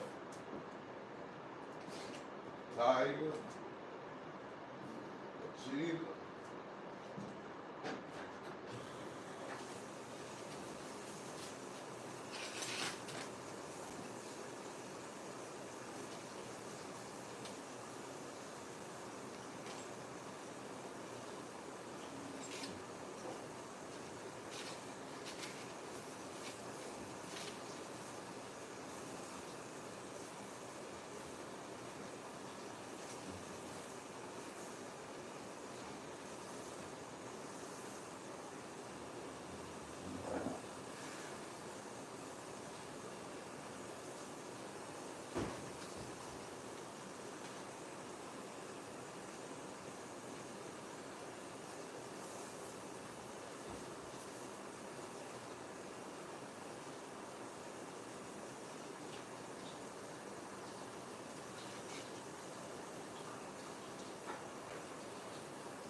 now she trying her best to get in there. Now she ain't coming in the house.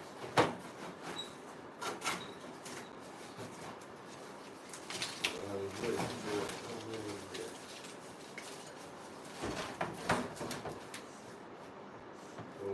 what I mean? She's standing there.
Killed the man with a.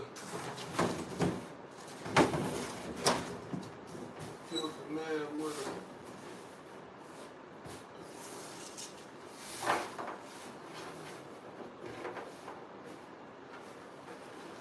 Killed the man with a child.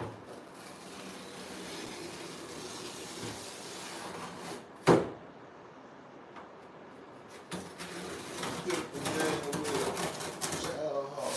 There you go. Killed the man with a child hog.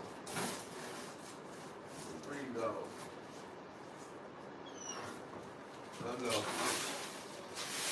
know, y'all don't go out there. I'm gonna let y'all do y'all thing.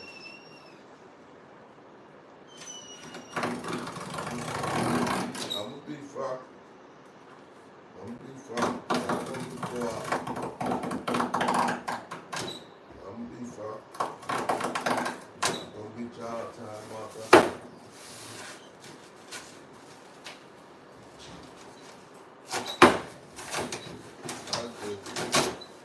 They only did that because of this. Stinky mouth. Stinky mouth. Is it the way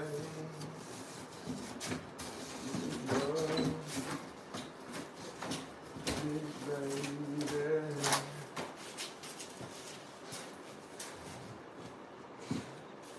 Is it the way you love me, lady?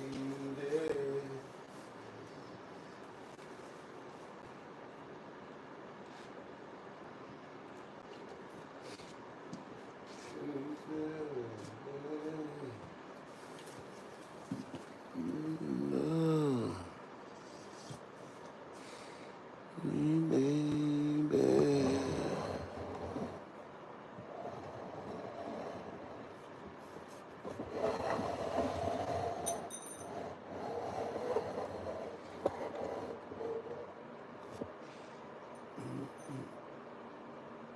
Let's see how this goes.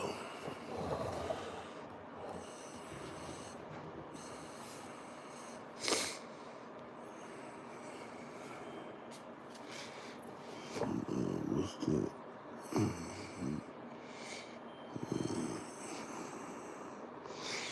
Okay. Wow.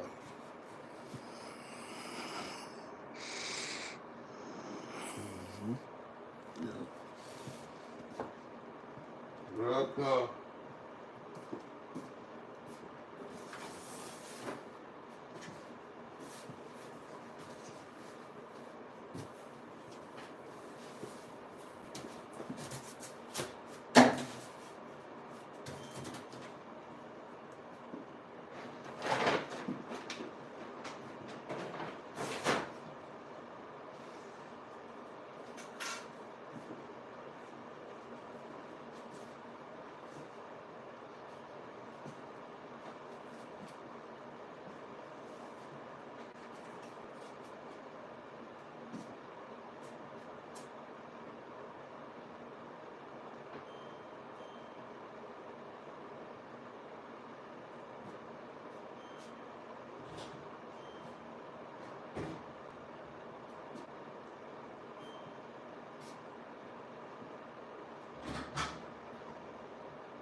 Get out the door. Go potty.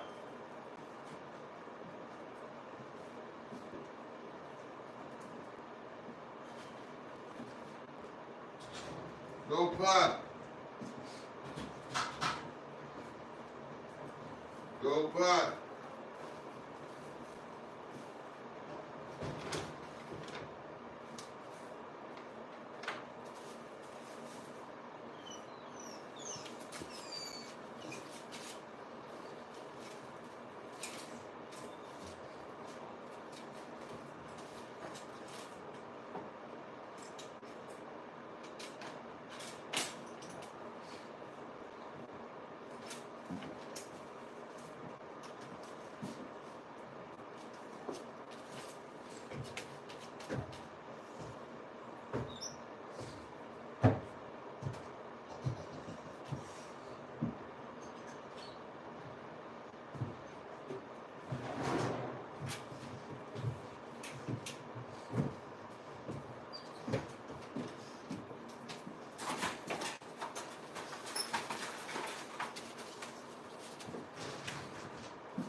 Come on, DJ, go.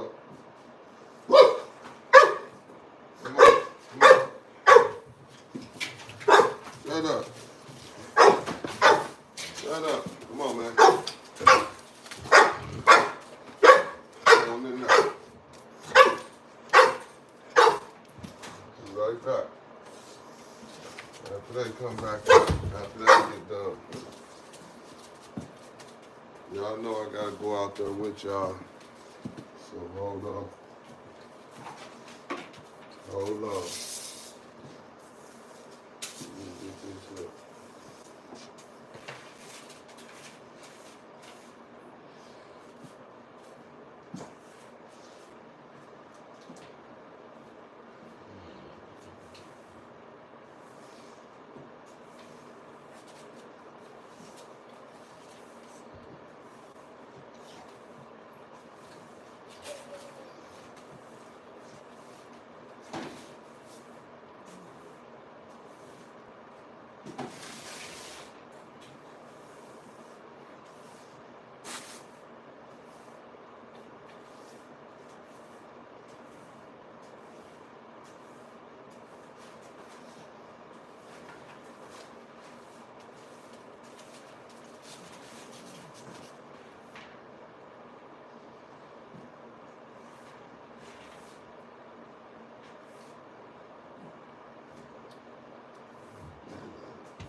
fall on top of your head.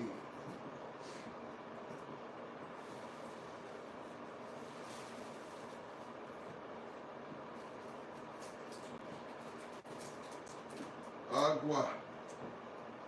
Agua. Give me some agua. I ain't got no agua. Give me some agua.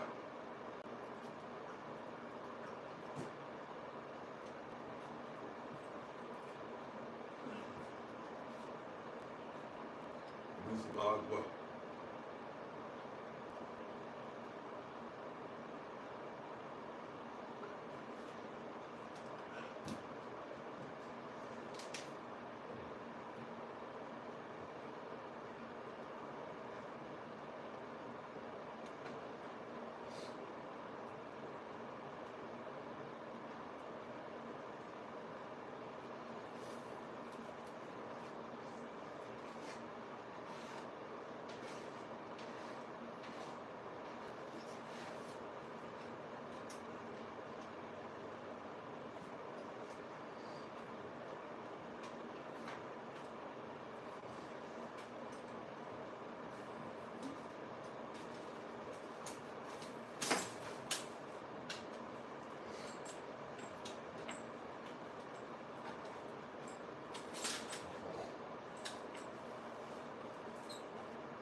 Mm-hmm.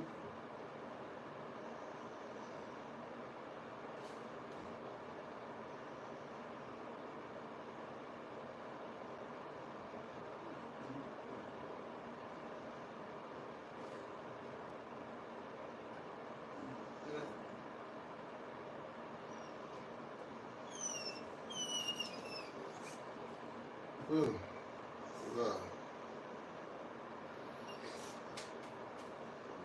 That's the gangster stuff.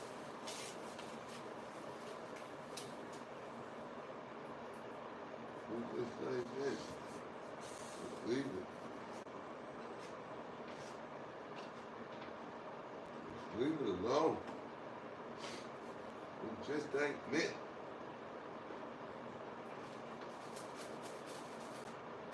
What you mean, just leave it alone? Just leave it. Leave it alone. It just was not meant. What was not meant?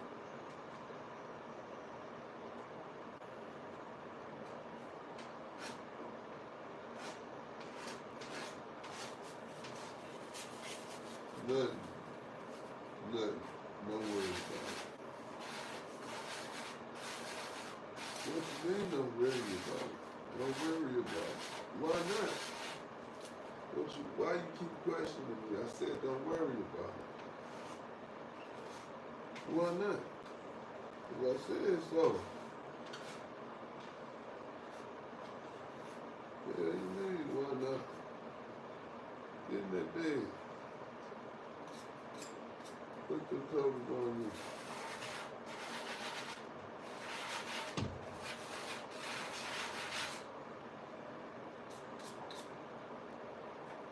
Call me from work tomorrow.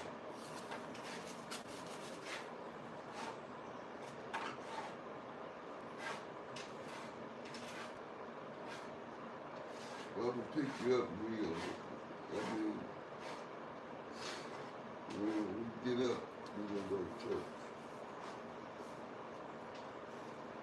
I'm gonna take you to church.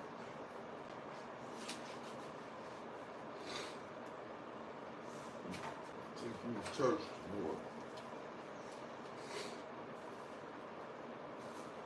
I'm gonna take you to church tomorrow. We call it church. Church. We going to church. We going to church, church. We going to church. We going to church.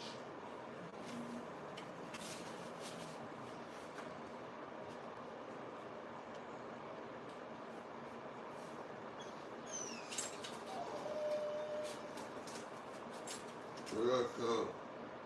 I'm wrong. I'm definitely all the way wrong now. Because I'm taking too long for my own good. Because I've been trying to clean this thing up. Trying to get this bar clean.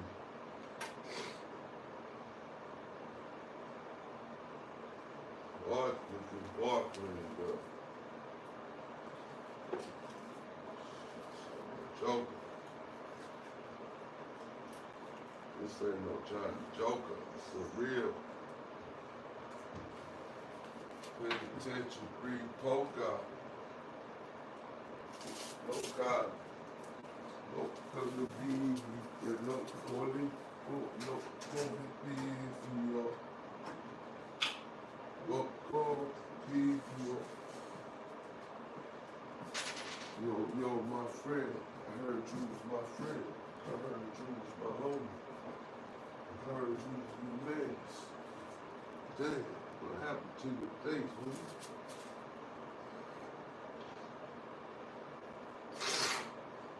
Did you get popped?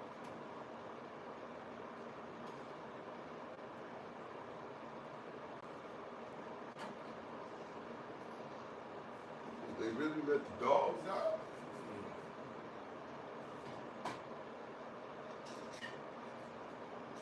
Well, it's like a lot deep. Do I look like my breath stink?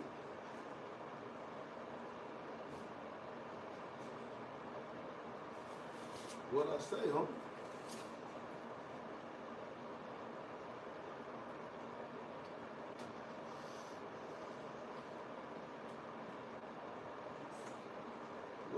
What'd I say? So if that's what I said, what you questioning it then?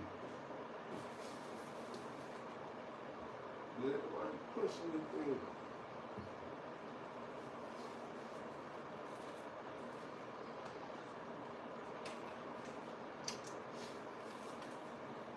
What I said. So what you questioning it for? Why you questioning it for?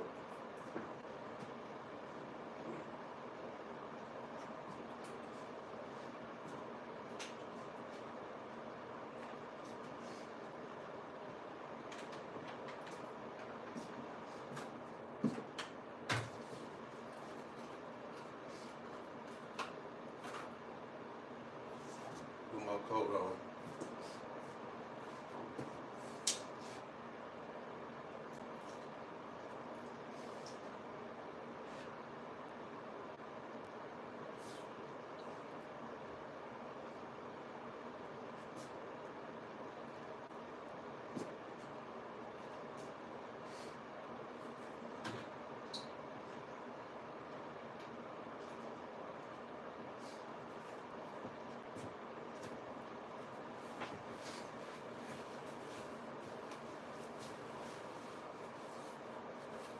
Walk in the finger.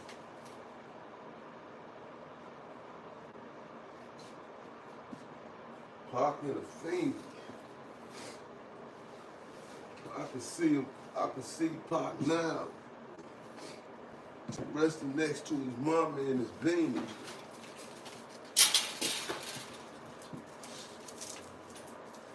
Come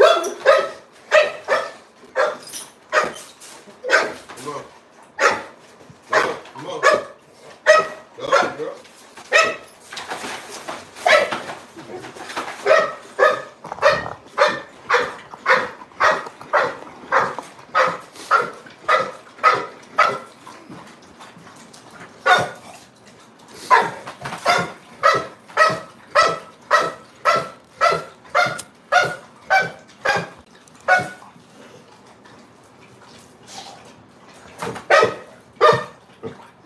Stop. Stop. Stop.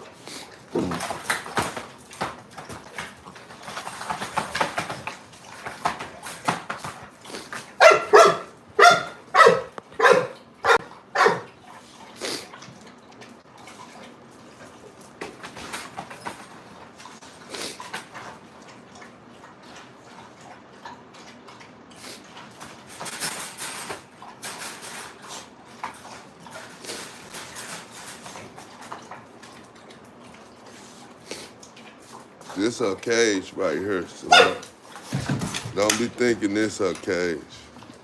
This her cage. This her punishment cage. She boo-booed and peed all over the place after she came from outside. So she on punishment. Stay in there for 30 minutes, so, and go back in the other one. If she use the bathroom in there again, she go back in it again.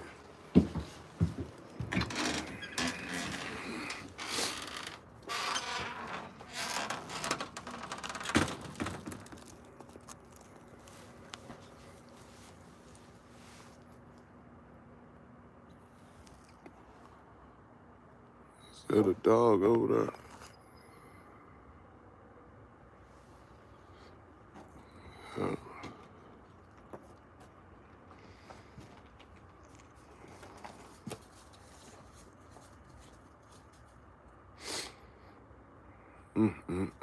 I missed her kicking.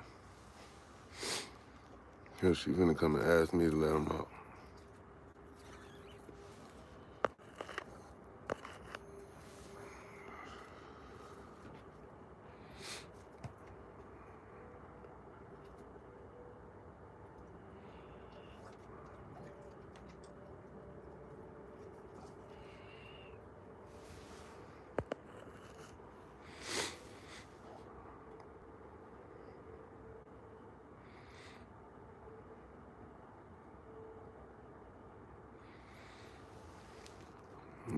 right, good potty. Good potty, Selena.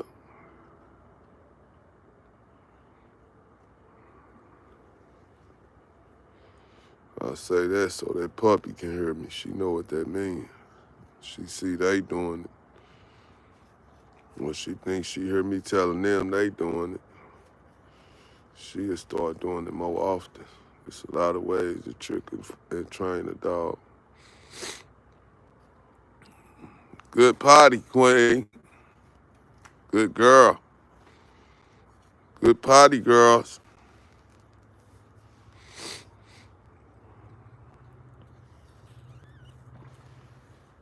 Oh, what the hell you just throw up? Man, what you was eating?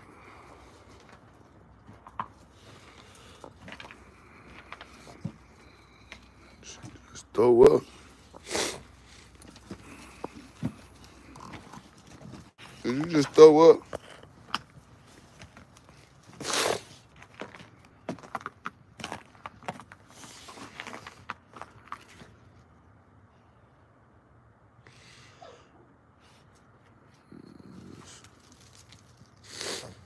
All the puppies come out here and shit right there. That's crazy.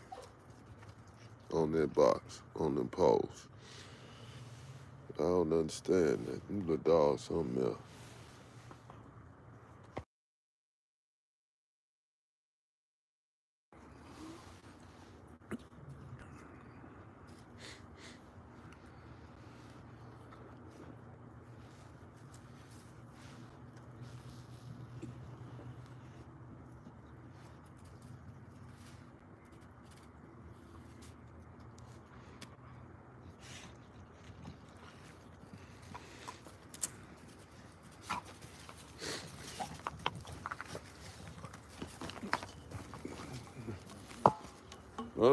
Somebody farted. Get off of them.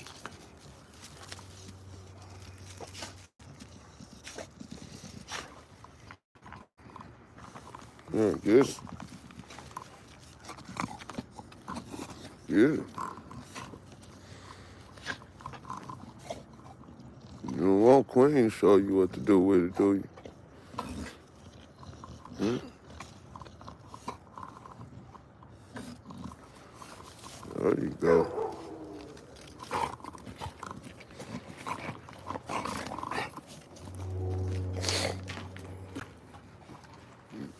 Queen, get it. Queen, come here.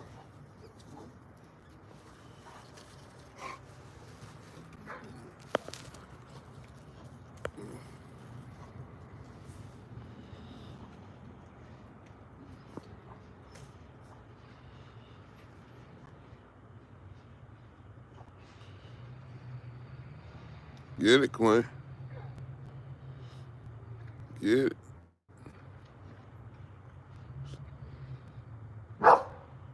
Put that down. Spit it out. Get that. Good girl. Get that. Queen. Get that. There you go. Good girl. Come here. Queen, get that. Get that. There you go. Get it, girl. Get it. Get it, Queen. No. Come on. Queen.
Queen. Queen. Queen. Queen. Here. Get that. Get it, girl. Get that. Get it, girl. Get it, girl. Get it, good girl. Get it. Get it, girl. Get it. Get it, girl. Get it, girl. Good girl. Get it, girl. Get it. Get it, Queen. Get it. Get it, Selena. Selena, get it. Why you ain't gonna get it? Oh, don't jump up on me. Queen, come on and get it. Queen, come get it. Come on, Queen. Queen, come on. Queen, leave that. Leave it. Get off of it. Get that. No, leave it. I said no. Queen, stop.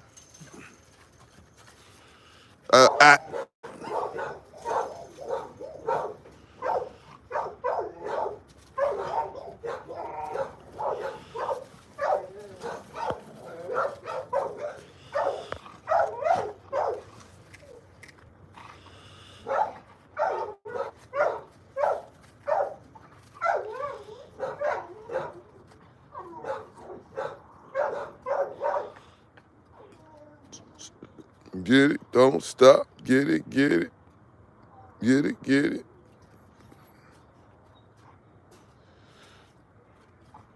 I love to see y'all two make some puppies.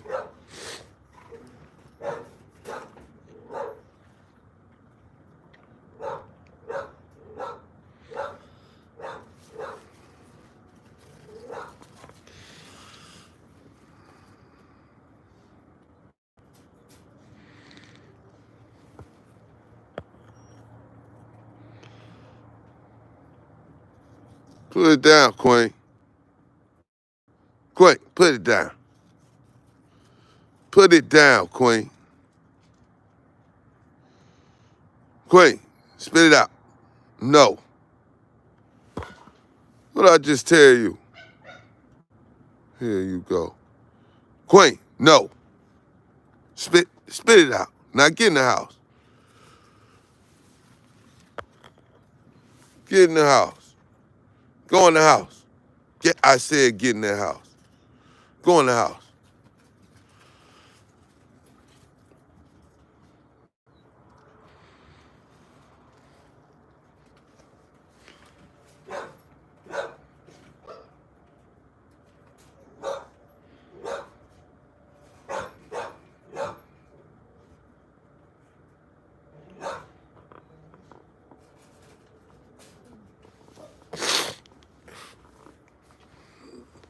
Oh, man. That's it, fellas. We're gonna rack them and crack them.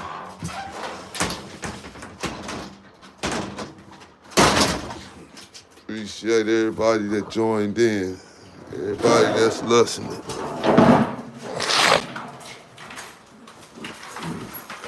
Cold got me running, nose running. Come on in